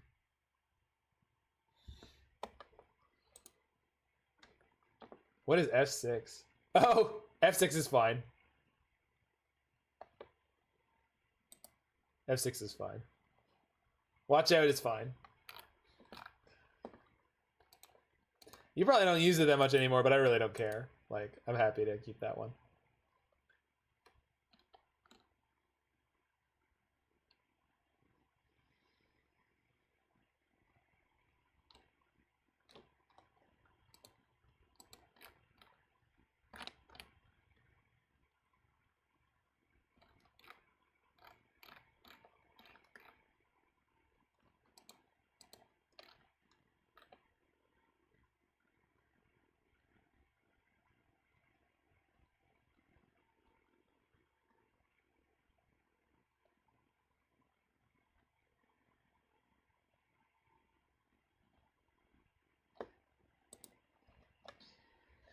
All right, baby.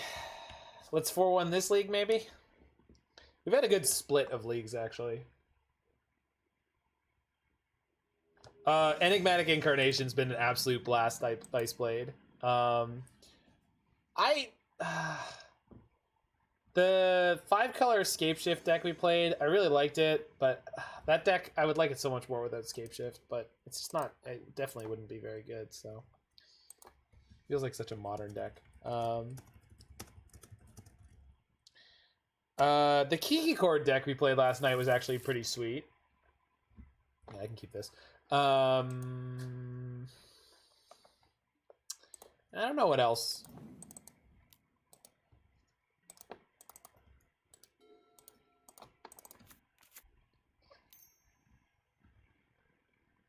Valakut, Enemy of the People. You got that right, brother. I can go for red blue with this. Go Helix next turn, play Wrenn and Six. Or play Teferi, depending on the situation. Oh, please play there's no Steam Vents here? Is there no Steam Vents in my list? Or oh, I can't. Okay, yep, idiot. I always assume every fetch land can do everything. It's fine. Never mind, I'm fine. Steam Vents was like optimal for the next turn, but it's actually not particularly relevant with this hand. It's fine. It's all fine.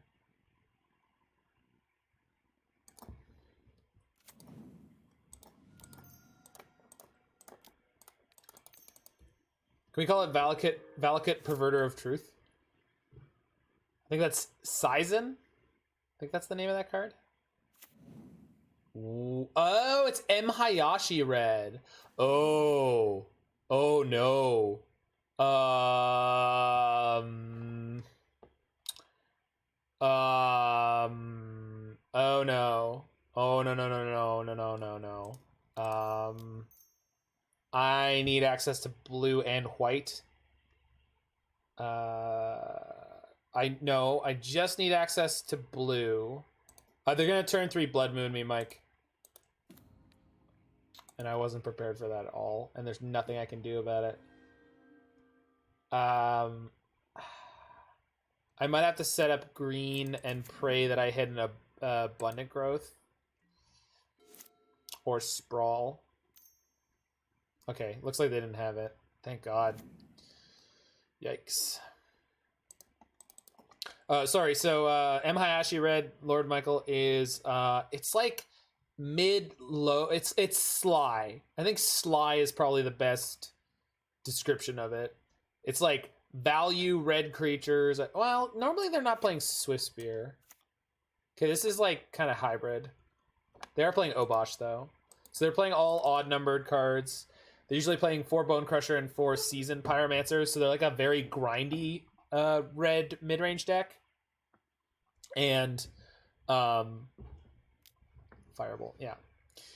Yeah, we're gonna kill my Wrenn and Six, that's fine.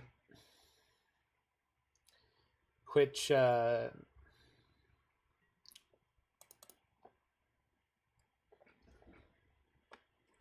they're like the grindier mid-range deck.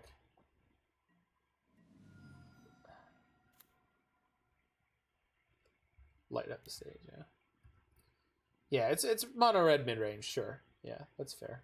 Like they play Firebolt because they're very much ready for the game to go that long. Like they just grind out all of the other aggressive decks by just trading 1-for-1 and having a bunch of 2-for-1 cards.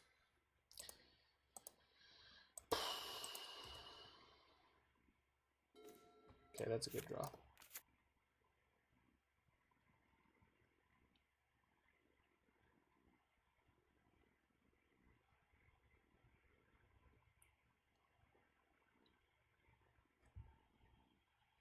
Green, white, red. No, it doesn't work. Red, green, white. Nope. I can't have both of these fetch basics no matter what I do.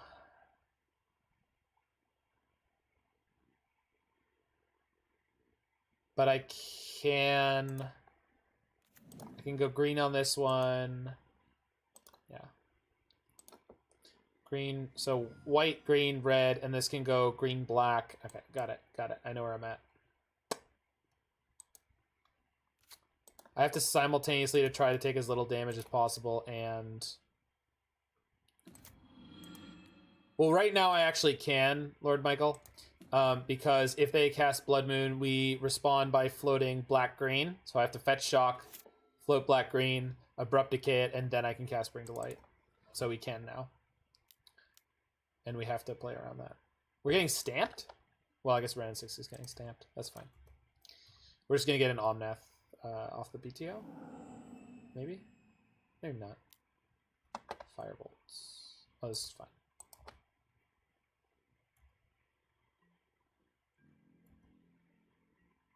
So I'm going to fetch Shock, pick one of these off now.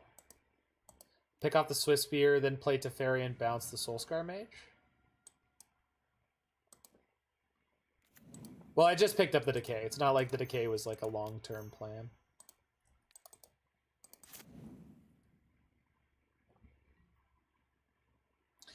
White, red, black, okay, green, and then blue. We don't want to BTL for Niv. I don't think so right now. I think if I can stretch it out long. The most important thing in my mind right now is to stabilize our life total a little more.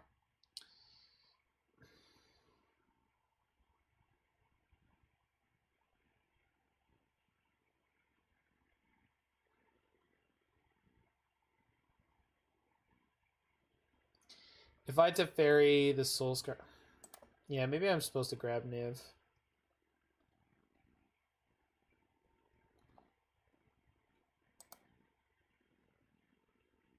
Yeah, Teferi doesn't really win me anything. I'm just super worried about them top decking a Blood Moon.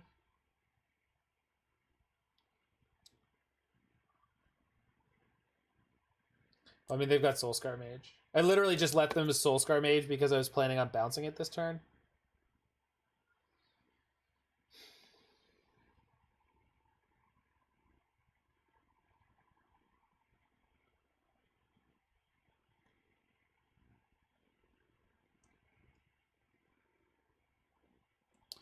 There's just no way I can realistically play around a Blood Moon right now. Yeah.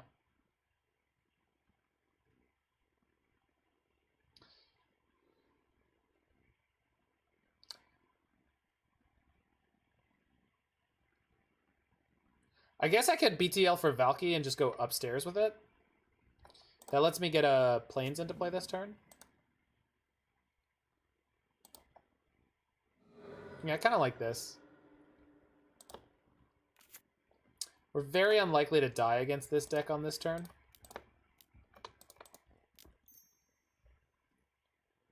Shh, I didn't get any blue mana because I didn't want to shock for it. I tanked too long and lost sight of what mattered. Okay, it's fine. It's going to be fine. It's all going to be fine here now. That's embarrassing. Biggest punt of the night confirmed. Although if this is their counterplay, I guess I'm okay with it. Lol, Blood Moon. Okay, Bone Crusher. Good.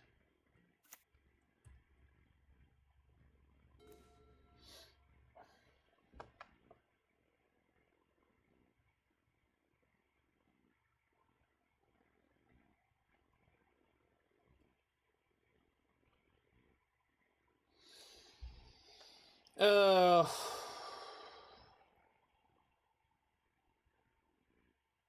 why did they have to kill both my Wrenn and Sixes? Those would make this a lot easier.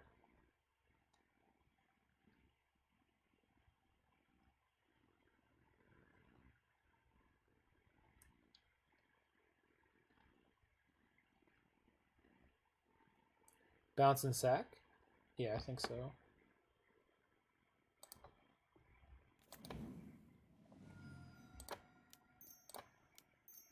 Yeah.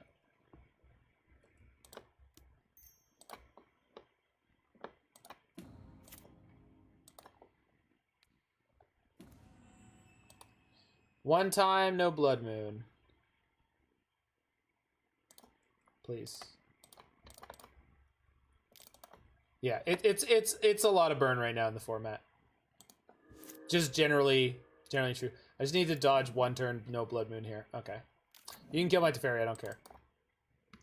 And then we're gonna BTL for Urian. For Omnath. Actually, no, in this case we can just go for Niv. This is one of the few times where I'm like really comfortable going, well, no, I can do it all now. This is hilarious. Okay.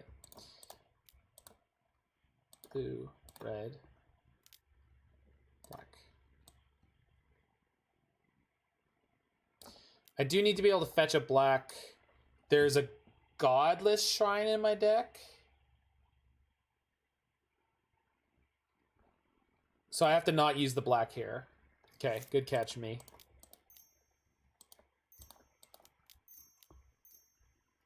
Yeah, cool.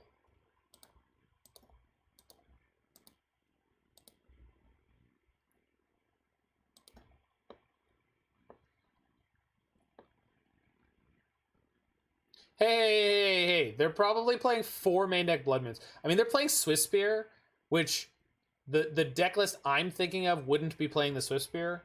So maybe they're not playing the exact deck list I think they're on, but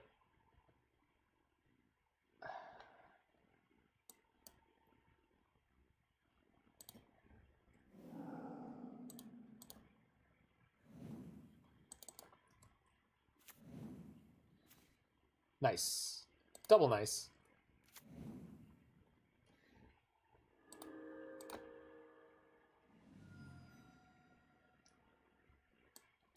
Man, everything just came up Millhouse. Like now, no matter what happens, I'm safe. This is phenomenal.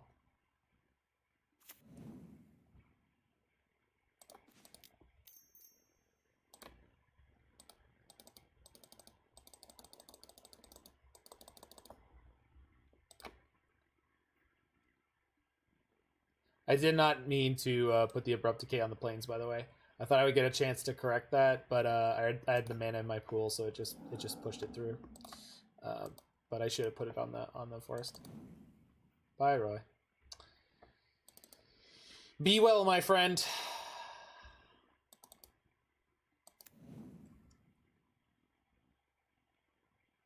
Yeah, I drew one of the cards I needed. That was a fine Bring to Light. Or a fine Niv-Mizzet trigger.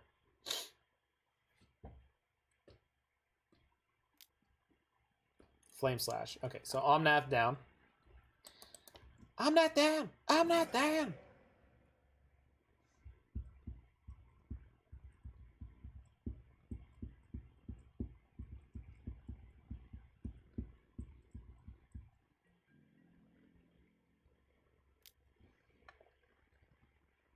I'll take the 4. Because I want to be able to Urian flicker my Niv-Mizzet here. They have double removal spell? Or double bolt? Oh, they're going upstairs? Uh-oh. Oh, shit. Am I dead? Oh my god, I'm exact dead? Fuck! Wow! I don't believe it. It's too greedy. And I died. I didn't do any of the math. I didn't do any of the math. I didn't think their hand was going to be that completely insane, but I guess it was. God damn it. I just didn't even look. was so concerned about getting through that turn and trying to not get Blood Mooned. That's a shame.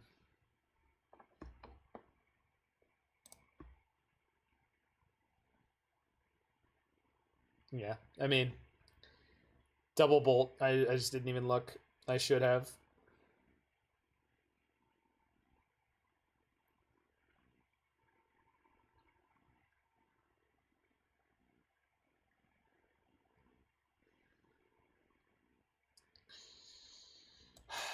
Okay.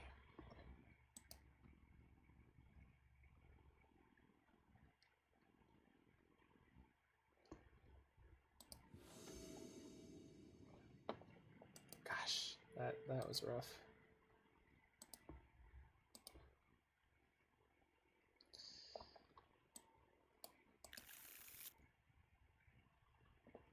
Yeah, it's a very good hand for this matchup.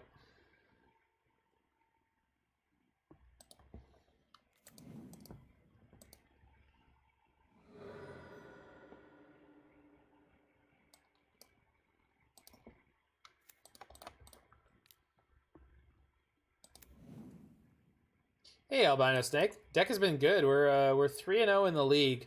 Although I just dropped a game 1 to red mid range in a really crappy fashion. So, but these things happen.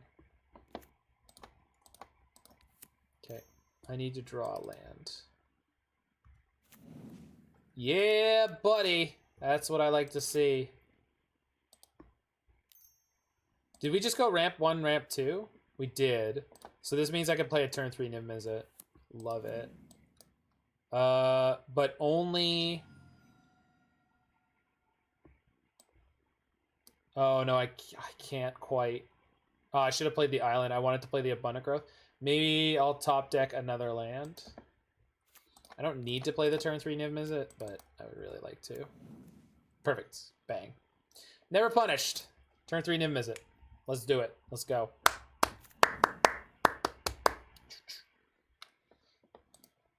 Missing Uro? Nope. No, we're not. Like, shockingly not. Would I rather play Kaya's Guile and Lightning Helix this turn? Probably yes. Probably yes. Yeah.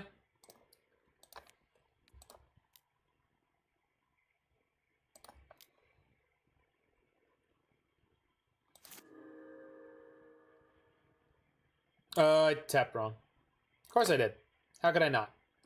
After that last game. Alright, it's fine. It's fine, it's fine, it's fine, it's fine, it's fine.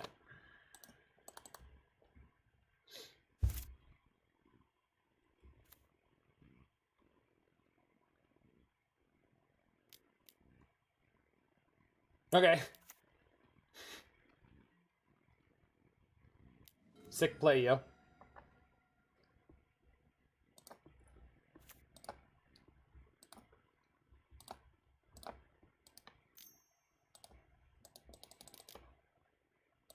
Hello. Shoop. Pass the turn. I do miss Uro though. That wasn't a fair statement. I really, really miss Uro. God, I miss Uro. Not so much in this deck, and not so much in Enigmatic, but just generally.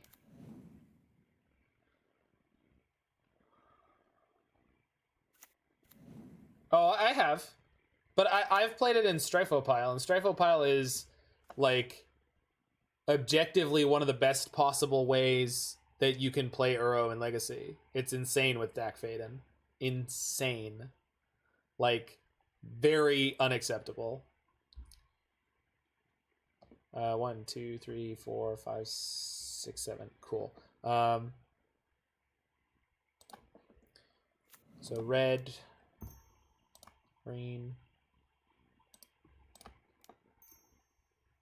and then blue, green, 1, 2. Yeah, okay, cool.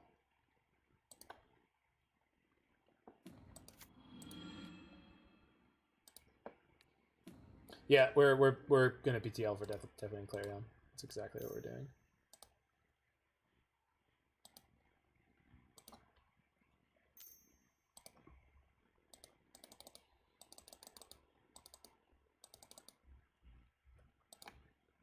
Oh, whoops.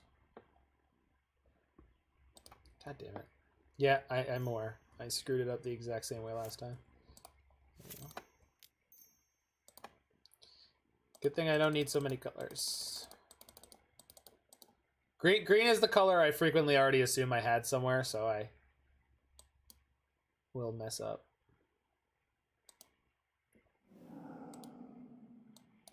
Both. I would like both. Attack for 6. A woohoo!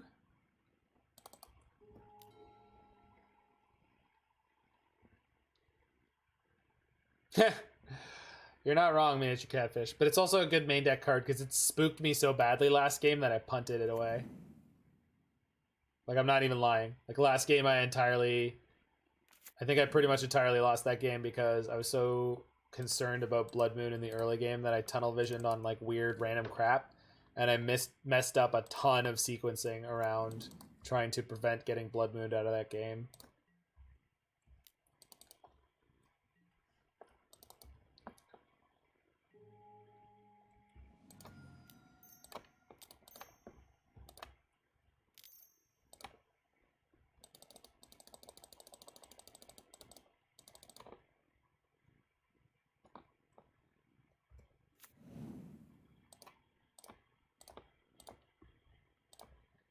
If flickering my Niv-Mizzet wasn't enough...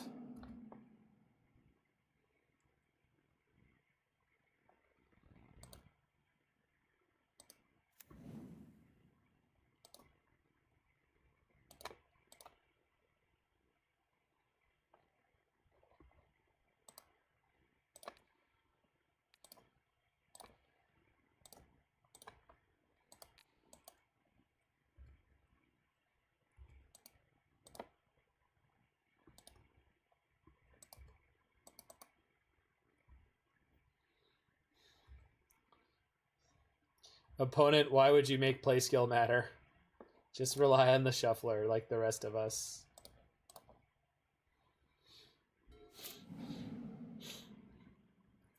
I enjoy that. I think we might have won. Not sure.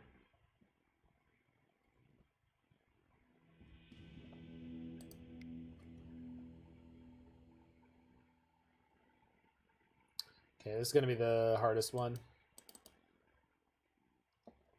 Just need a really, really good opener. Is one card lock pieces like Blood Moon and Bridge healthy, you think? Depends on your definition. I like them. I do. And the reason I like them is because they're hate pieces for some types of nonsense. So, like, Blood Moon messes with people's ability to just play, like, all nonsense lands, like this deck is doing, and get away with it without trying. So, I don't know. My answer is, I guess, like, yes, but no. Like, I think they can be problematic.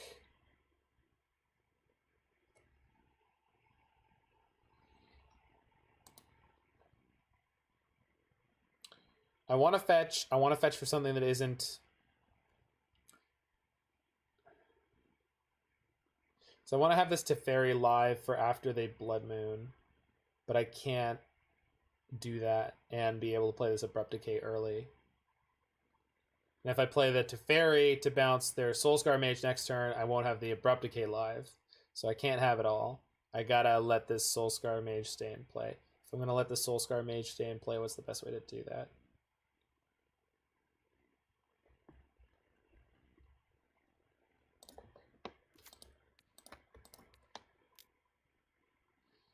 Put this on blue, because then we can at least bring to light when we get Blood Mooned.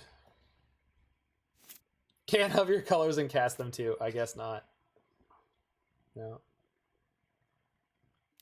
Stop. Okay, this is good. Lock pieces are weird. We're best when they only see play in fringe decks. I don't think that's necessarily true. Like, I would like to tell you I understand the heart of your question and what you're getting at and why you're getting at it. But these things as a like, so for example, like Ensnaring Bridge as a check on creature decks that have no way to remove it. Like, all the creature decks do have ways to remove it, which is why the good creature decks are good. Or they can play through it like elves can. So I just don't see those things as like problematic, because it's not like there's not answers for these things in the format.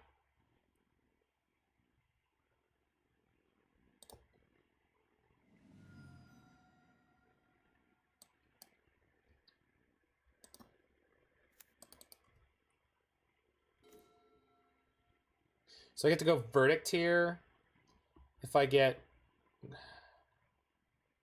Godless Shrine with this. Yeah.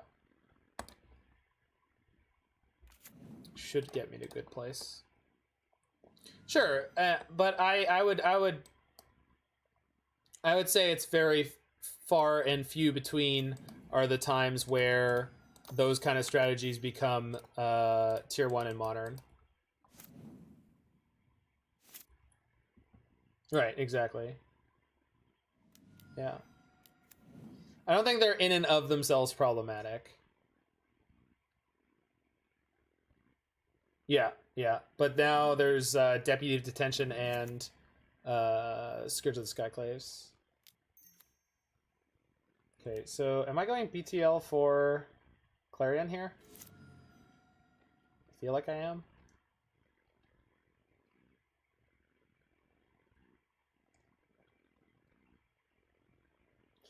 Other option is Shock Stomping Grounds to Teferi bounce the Pyro. No, not the Pyro. One of the tokens, I guess.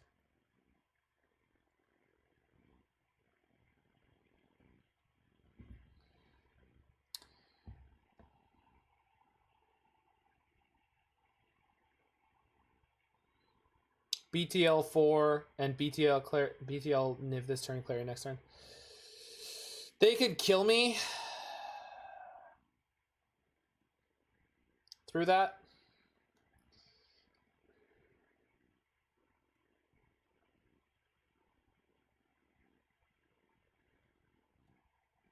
I just don't know how scared I'm supposed to play here, I guess, is what I'm thinking. They have 2 cards in hand, it could be 6 points of burn, and they draw 1 more card, that could be another 3 points of burn. Obviously problematic.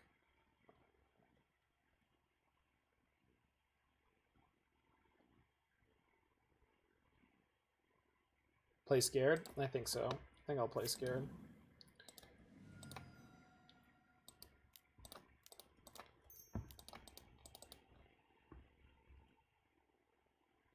I could have gone for 5 colors, it was fine.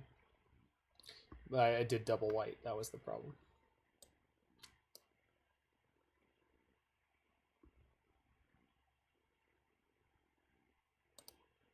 Well, we need to draw a land to do that with Omnath, but yeah. Right now I can Teferi a Blood Moon if they have one. So I'm not super worried about Blood Moon. Okay, land is good. I would like to see them crack their Islet and grab Omnath. They did not do that.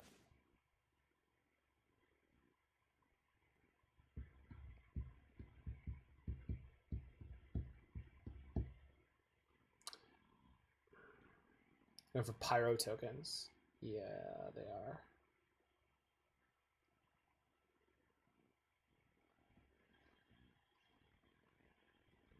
Valki, no, not Valki time. I need something that gains me life. I almost want to take the gamble and go for Omnath and try to hit a land. Yeah, it doesn't even have to be a fetch. I think going to 12 is going to be more than good enough, especially with a Kaya's Guile in my hand. Oh, CFB box breaks. That's a new one. Welcome, friends. We're in a high tension matchup here against red mid-range playing 5-color Niv-Mizzet. So hope you're interested in some part of this matchup. I don't think it's super likely they can kill me if what they were going for was the Pyromancer tokens. But it's possible. Yeah. If they have Flame Slash again and I don't hit a land. Okay. Okay, this could be really bad now. We'll see. Yeah.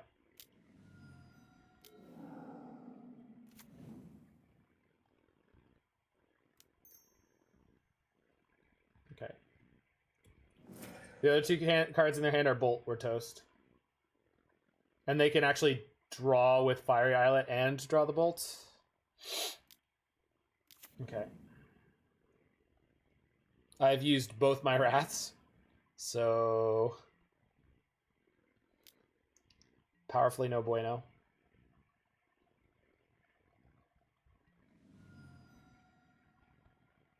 Light up the stage. Holy crap. More Seasoned Pyromancers. Yikes.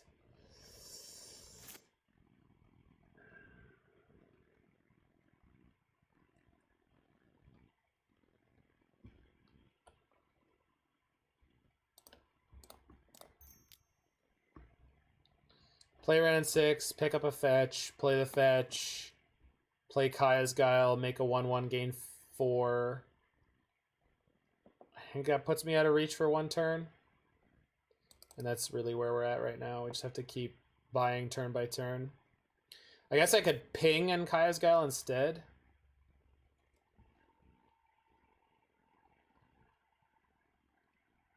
Yeah.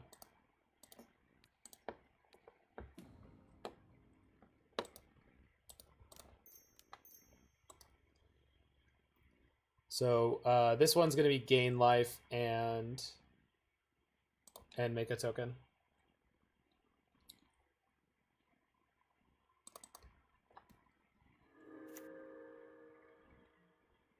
Making them sack something is just pointless here. Fuck it. They had Lava Dart in their hand. I did not even think they'd be playing Lava Dart, but all right.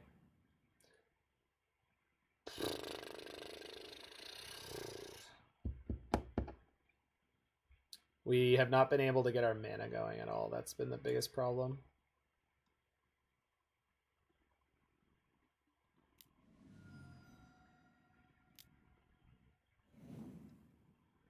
Okay, we're not dead. Oh, wait. Are we? Nope. Close, though. Real close.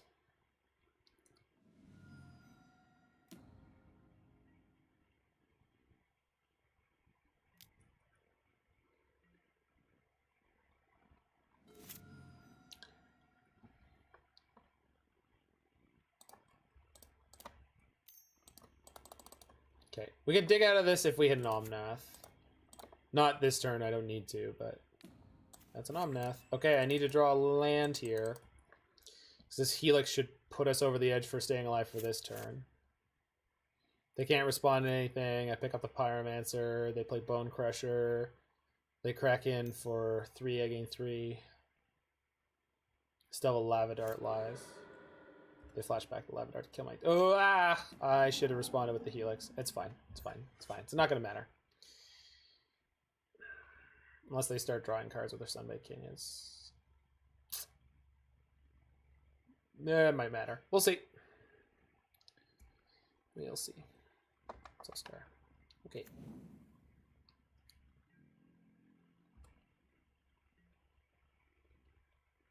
I got a Firebolt. I'm kind of dead. I'm not, but I'm close. Going to 7. Take. Was that a stomp out of their... What? That was on Light Up. It wasn't on an adventure. Fuck! They have multiple ways that Bone Crusher can go to exile. It doesn't matter. Yeah, now we're dead to the Firebolt. Well played, opponent. I mean, we couldn't find anything that drew us out of that. Their mana came together beautifully, and they just crushed us. God damn. Yeah, we had BTL into Omnath. The turn where we BTL'd and we missed the Omnath is what killed us. So it was really, really close there.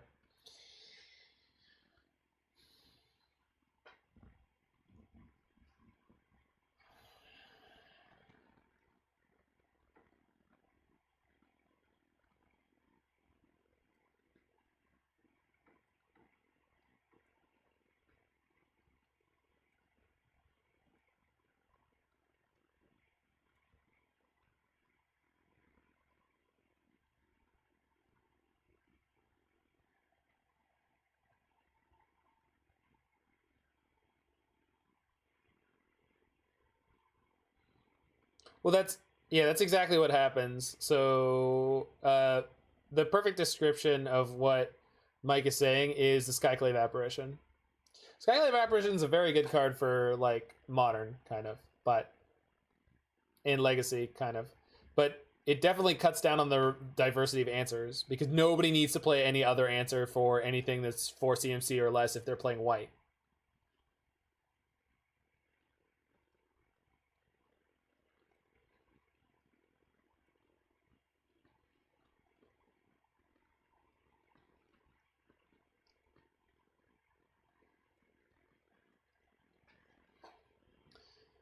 Oh, that was such a brutal loss.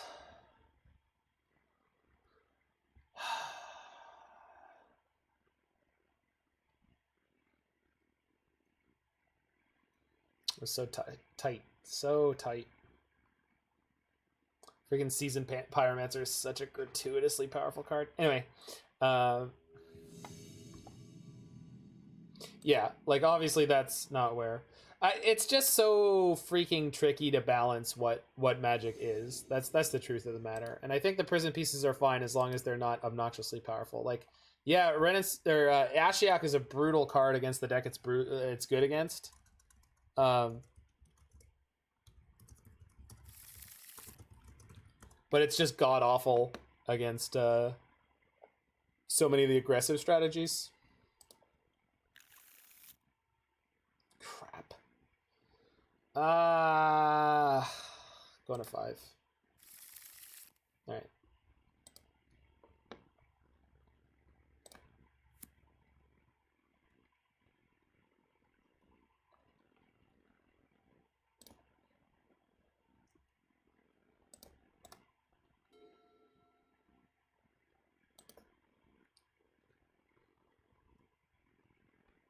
No, I wanted to, Mike, but I don't want to throw this. I would like to have the 4/1. Hooray! More Monastery Swiftspear decks. I love this card, and I want to play against it every single round.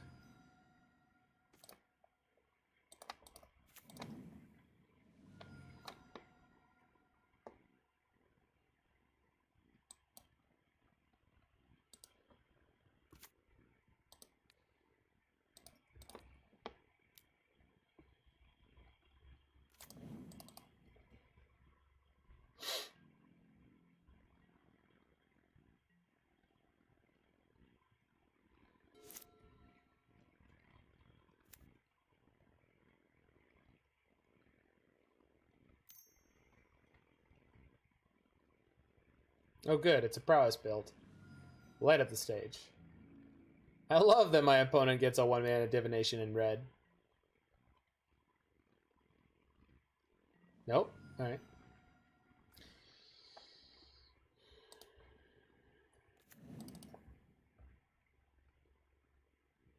I don't want to fetch Shock for a Kaya's Guile.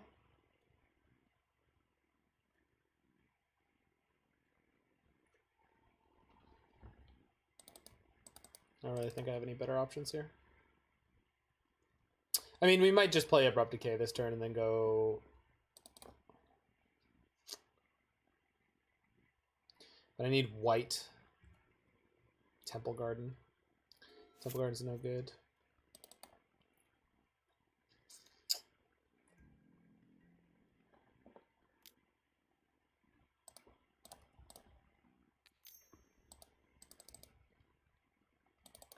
The Indatha Triome produces white. There's only 2 Triomes in this deck. There's the Temur one and the Abzan one.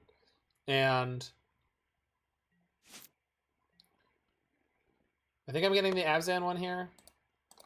Just kind of sucks with the way my mana's worked out. Like, going Sprawl on black on 1 was, like, kind of important, but kind of crappy.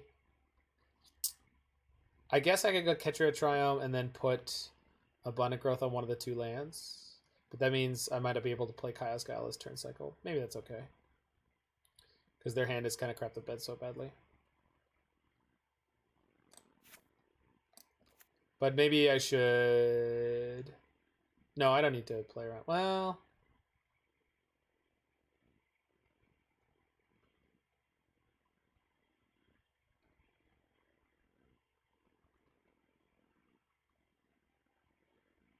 What cards am I looking at that I'm gonna be in real trouble if I can't cast?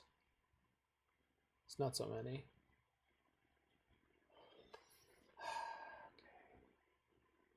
Well, if I can cast Wrenn because I have green and then one of any color.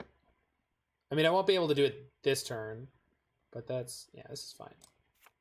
The problem is, I think I want to get a basic because I don't want to be in trouble with the Moto bug on Abundant Growth, but I'm also pretty sure it's not a bug, even though Mordekaiser assures me that it is. Well, now I don't need to play the growth. Okay. Oh, but I still want to. Just a cantrip. I shouldn't have played the land right away. That was the mistake there.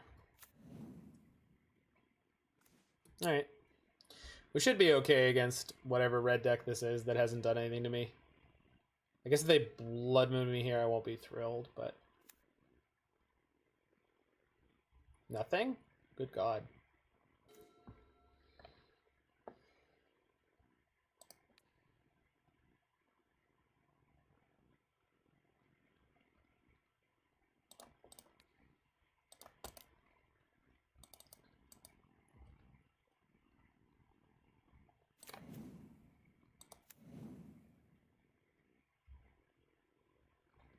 Pretty sure I'm going to fire off this Helix at their end step because I don't want to lose this game to having no... They're on blue-red prowess. Their hand is full of blue cards they can't play. Interesting. So they didn't have a Manamorphose? Wild. There's a Lavadart in their graveyard. So we're just going to Kaya's Guile here.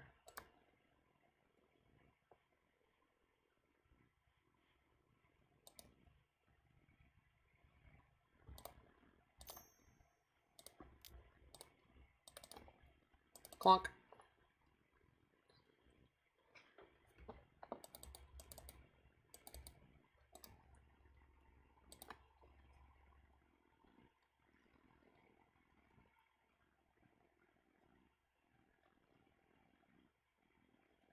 Okay.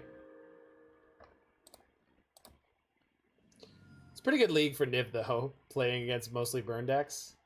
I'm not mad about that.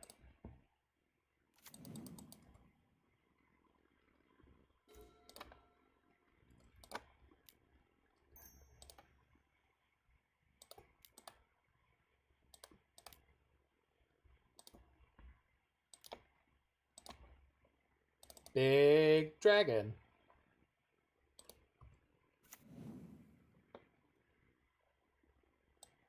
Trophy or trophy? I guess I'll take the trophy. Yikes. Not the best Niv. We're at 17 against prowess, though. Probably going to be okay this match. Not sure. Not sure. Send text.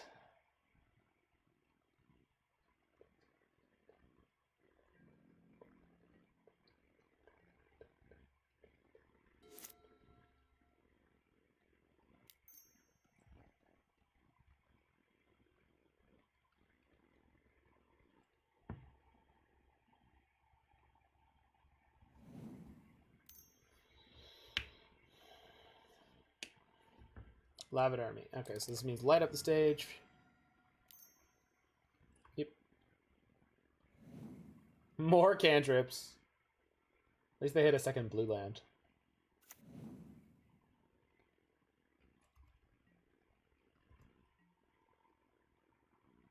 Yeah, that's gonna be the match here. Or not the match, the game.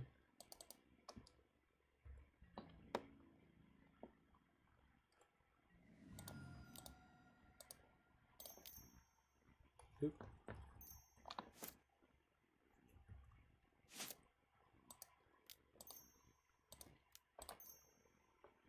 Esper Teferi.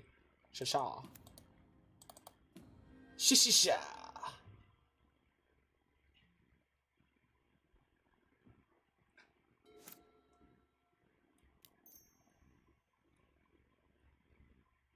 Oh my god.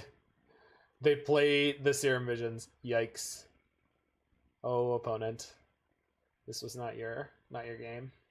Just like the last one was not my game, this was not their game. Omnath into not a land. Didn't do it.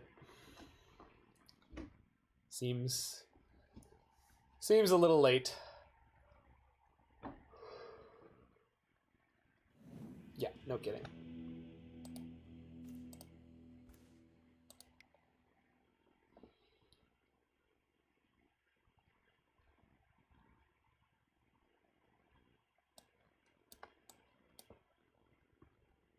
Yep. That's it. Super easy sideboard. Blue-red prowess has never impressed me. I agree. It is a very, very, very good deck. I just always preferred mono-red prowess. Yeah, dude, Kaya's Guile's nuts. Like, you don't understand. Like, it's like you did not understand when you were saying. Don't get me wrong, it's not great in control matchups, but the proliferation of just the completely nutso amount of aggro decks around is, yeah. So this hand is a little sketchy. I am keeping it, but helps that I'm up a game. Also, there was a Helix in my opener. Well, that draw is good. This is the exact problem, though, that we were talking about. We have Growth Spiral, and we have Lightning Helix, and there's just basically no way... Well, okay, so we could end up playing both of them next turn if I hit a land off the Growth Spiral. That said, I can use this to fetch something that is both red and white? No. But I can get something that is red and green. Red and blue I cannot. Blue and...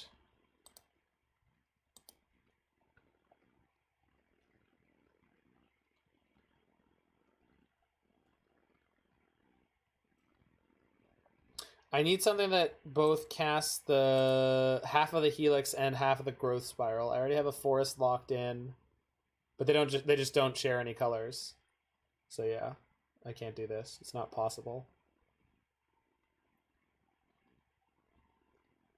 But if I go white on this, I go... Nope. No, it can't be done.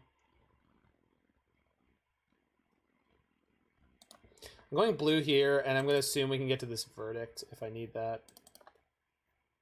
This Verdict is actually pretty important in this matchup because it's uncounterable. So let's see if we can do that. Sorry. For my curiosity, where's the chat stand on Lurrus and the burn sideboard? I'm not a big burn player. I think, generally speaking, it hasn't been worth it. Ooh, Albino Snake. That sounds rough. I think, generally speaking, in burn, Lurrus is just not worth the sideboard slot. It's not that they actually need to play anything that's more than 2 CMC as a permanent. It's just not worth taking out the sideboard slot. It doesn't do anything for most of what burn needs it to do. So if you play Mishra's Bauble in your deck and or some Seal of Fires, it could absolutely be worth doing. But if you're not going to do that, which most of the burn decks are not going to do... I wonder if they Spell Pierce for this. They did not. But we're getting in trouble quickly. So if I get Indatha Triome, I need to find... Yeah, we're in trouble already.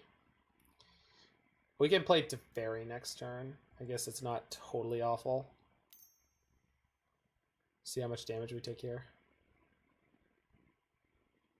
Yeah, that's no, but that's all. That's Iceblade. You're not the only one who's done that, because if you look at the burn decks I've been playing against, none of them have been playing Lurrus as a companion. Black Red Shadow does. Hey McDerp, but burn does not. Yeah, we've been running into nonstop hyper aggressive red decks, McDerp. So it's been quite the stressful league. Double Manamorphose. Super awesome. Love that.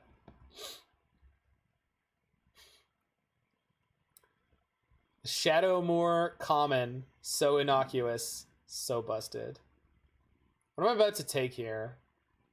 Lava Dart. This could be lethal. It's getting close to lethal.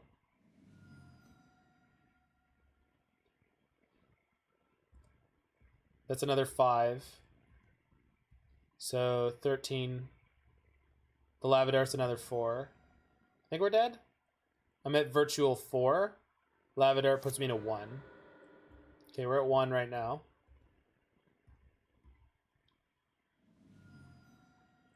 Going to 1. Awesome. Can't use my fetch land. Love this. This is great. Fun fact, they have 2 cards in hand. 2 cards in hand. Remember that verdict I said we were drawing to? I could play it this turn. I can, in fact, play it this turn. Isn't that fun? We could have been okay if I had gone the direction of playing the Lightning Helix. I went for the more greedy line. We got annihilated.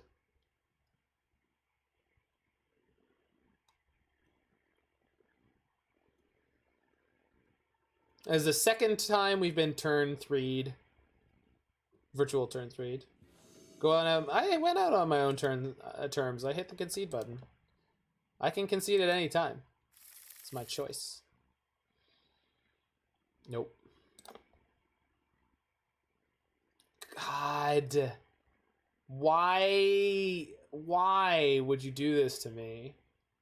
Ah. They're gonna keep their 7, aren't they? Shit. Ah.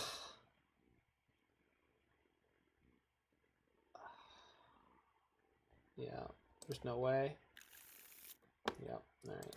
Well done, me. Bottom that. Bottom that. God damn it. Mull for... I did not want to play that card. It's okay. Doesn't matter. It's okay. Doesn't matter. It's all fine. It's going to be okay. I wanted to get a forest with one of my fetches and play a Bunnicrow, so if I drew a Lightning Helix, then we'd be able to use it, but it's fine. It's all good.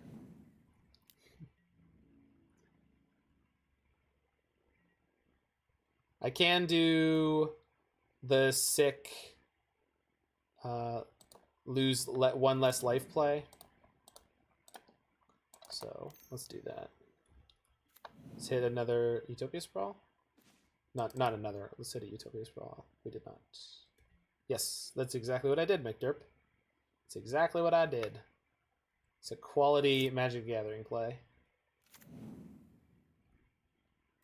Okay, please don't.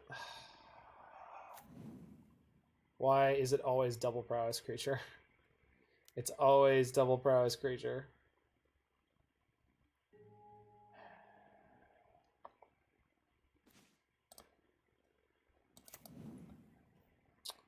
Is anyone in chat a gambler? Who wants to tell me how much damage they're going to do next turn? I guess I'm about to take them off one of the Swift Spears, so, or hopefully.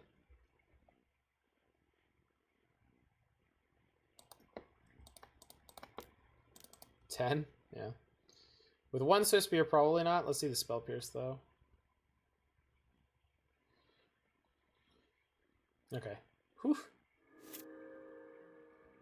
Enough. Yeah, they're gonna do enough, I bet.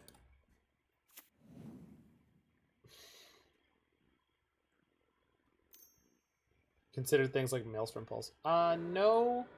It's not generally a great card in Modern right now.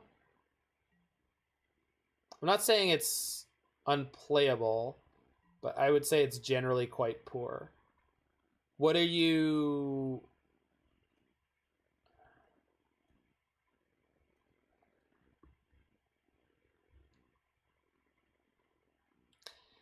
I guess I would say I hadn't considered it actually because it just does not seem good, but I mean, I'm open to being convinced otherwise. Let's tax their mana. Now they have a Spell Pierce? Or they're just going to bolt me? Oh, okay.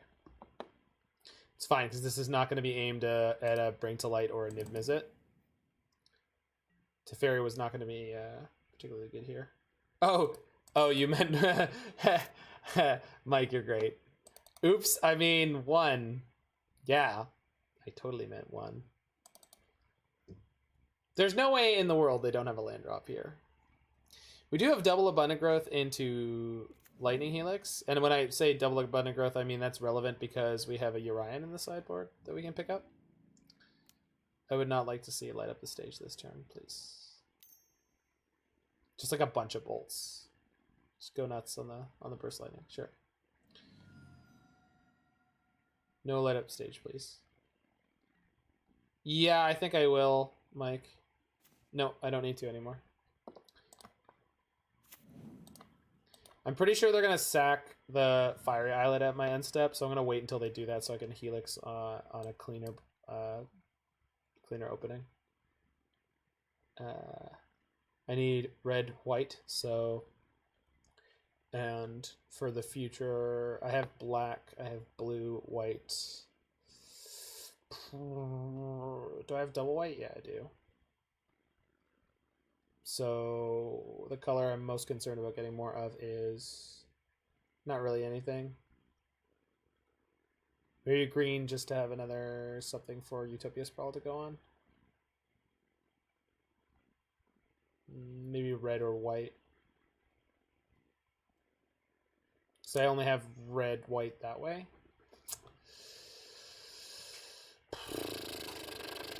But it's okay.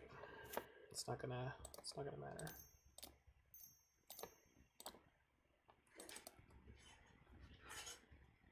You think red was the answer? Yeah, it probably was.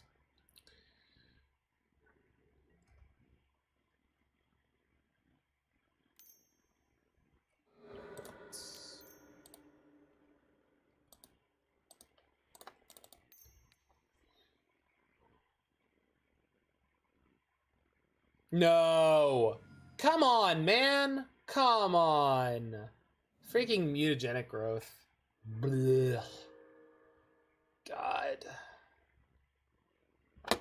Ugh. Stop it, prowess. Don't do this to me again. I already lost stupid games to your deck. No more, please. No more, please. We have so much bang deck life gain. They're gonna have another mystical dispute, aren't they? My 8 mana of investment is just gonna bite it. Well, nothing we can do to play around it. 2 mana gain 6. No, I know. I just really like taking their creatures off the battlefield because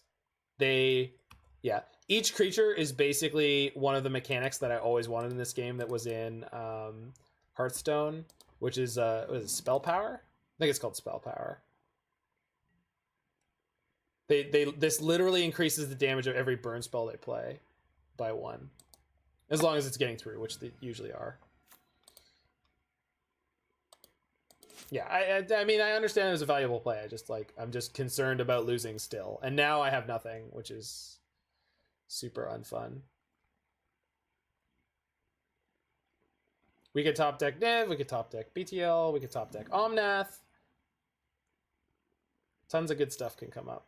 I just don't like being in this position where we have nothing going on.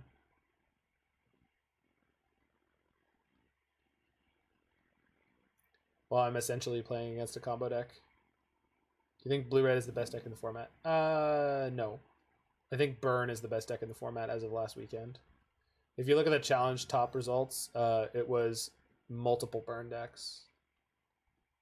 That was by far the most common archetype. It's not necessarily the best deck, but it certainly had the best showing on the last weekend. We'll see. We need more time to find out what else is actually God damn it.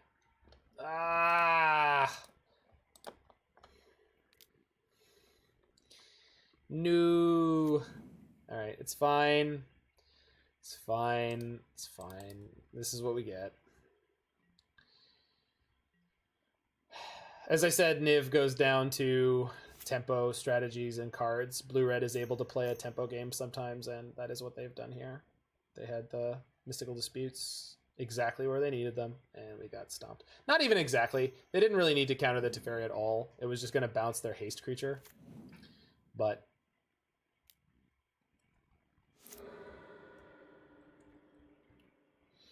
I don't know that blue-red will ever be the best deck in the format. I just think it's always going to be a contender from here on out unless anything else happens.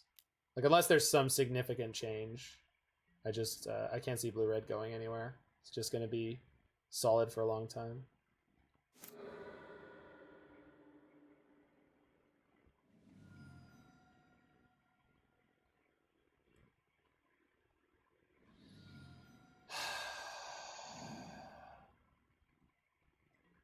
We're at 2.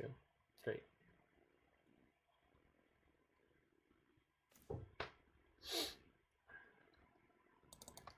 Probably not going to be good enough. We'll see. They got nothing left in their graveyard.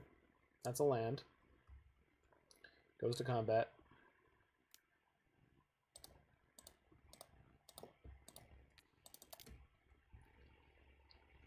Take the wheel trophy. What if they have a Stormwing in their hand that I just let them cast?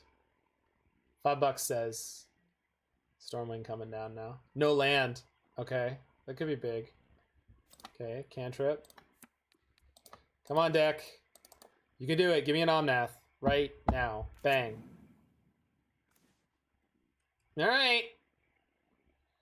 All right.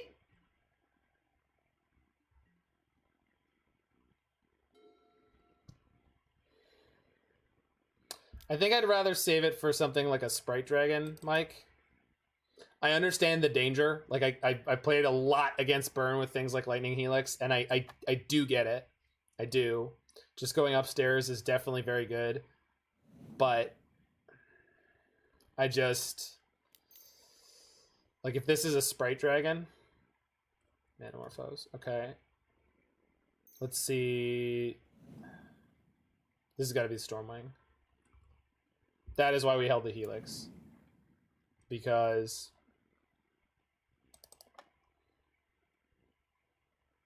if I had just gone immediately upstairs with the Helix, we would be in trouble on this one. Now, there is obviously a chance that they just have... It wouldn't be Lavadar. They would have killed me already. Okay. There should not be anything in their deck that they would be holding right now, unless they were playing around me having... Okay, good. Okie dokie. This is the thing. This is the thing.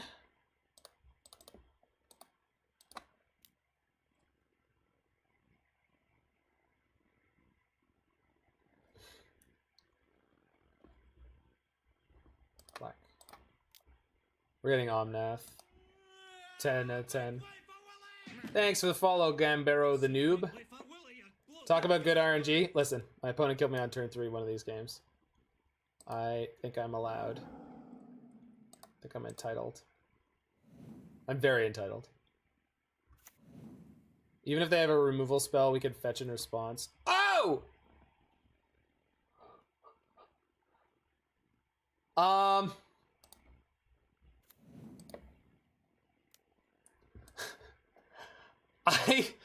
I don't even know if I'm supposed to crack this and play Niv this turn or keep it for the life gain.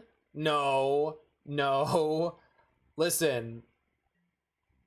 No, we're keeping it for the life gain. Listen. We lost the match against Mono Red by being goofy. It's a lethal attack next turn.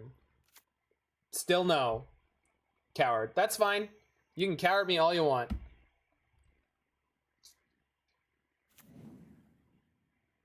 All right, opponent, go all in. It's the only choice you have.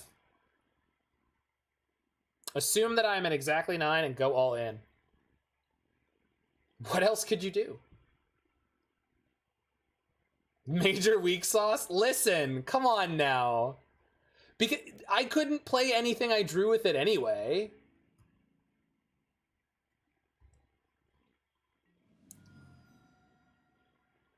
I'm a control player playing a control deck. Back off. If you're gonna beat him like you mean it. Okay.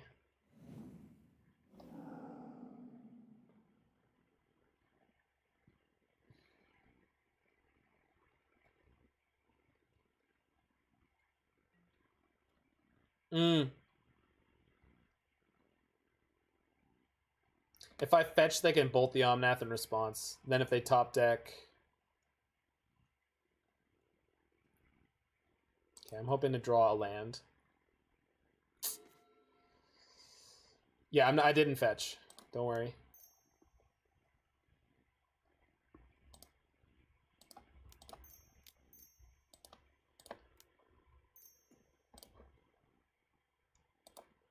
Okay, we're looking for removal or Wrenn and Six. Yeah, Wrenn and Six would be excellent. Okay, we're getting Wrenn and Six. Dreadbore. Wrenn and Six makes this.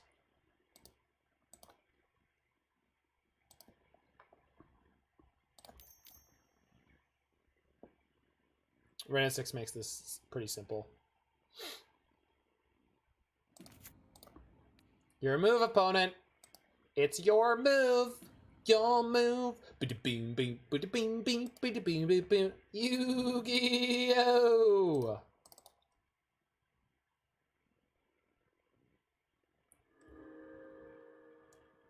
It's time to take them to school.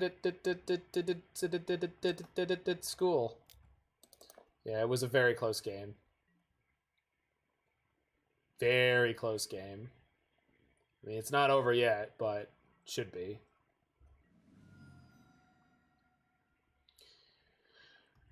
Okay, so if you fetch now, you can cast Teferi and Decay. No. They could double bolt my Omnath in response. I could gain 4 life, I guess, but they're going upstairs. Does it mean they drew another light up the stage? Wait. They still have a card in hand. They need 2 burn spells to kill my Omnath in response to a fetch, and I have another fetch. So I'm fetching here to get a forest, just so I'm set up for Abrupt Decay. Cool. Perfect. Okay, this is now fine. You may now resolve your Lightning Bolt on me.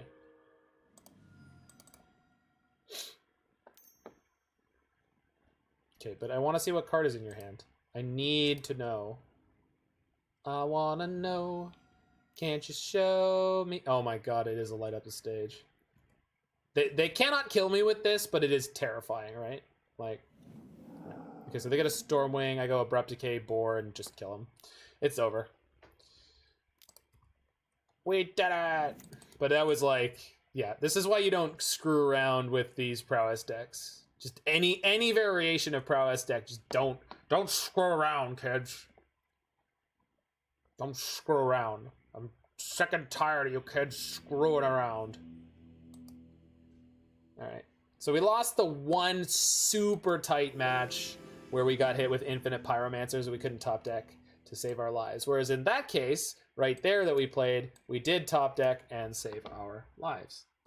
Meanwhile. So yeah. Niv-Mizzet. Definitely one of my favorite archetypes in Modern. Has been since I started playing it 2 years ago. Well, close to 2 years, like 18 months ago. That was a pretty good series. BTL for Omnath into oh, sorry about that, friend. Oh, I think we lost the bot. Hold on a second. But yeah, I love Niv-Mizzet decks in general. This is a really great choice against the burn meta. I don't know if people were paying enough attention, but every time we sideboard against burn, all we did was brought in the Deafening Clarion for the one main decked Unmoored Ego, and then That's it. You're pre-boarded. You have 4 Helix and 4 Guile. The growth spiral was completely insane multiple times. I think this is definitely potentially the right direction for this deck to go. With Uro being gone, you just get the full 4 Helix, the full 4 Guile, and the full 4 Omnath.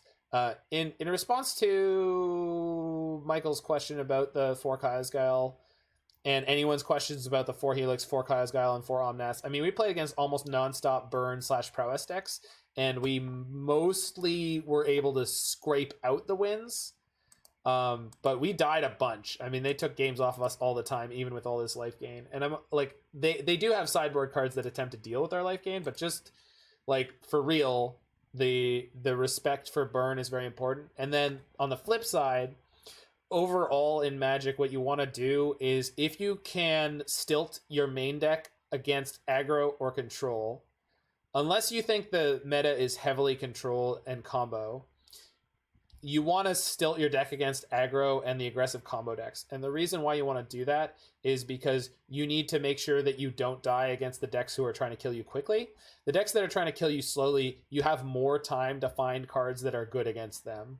And I feel like you give up less points by being poor in game 1, just because, you know, I don't know. It all seems to line up in my head. That said, I am done for this evening, but I am going to be throwing all of you fine Meanwhile, to the one and only Chase Strafo Hansen, who's playing his decks in Legacy.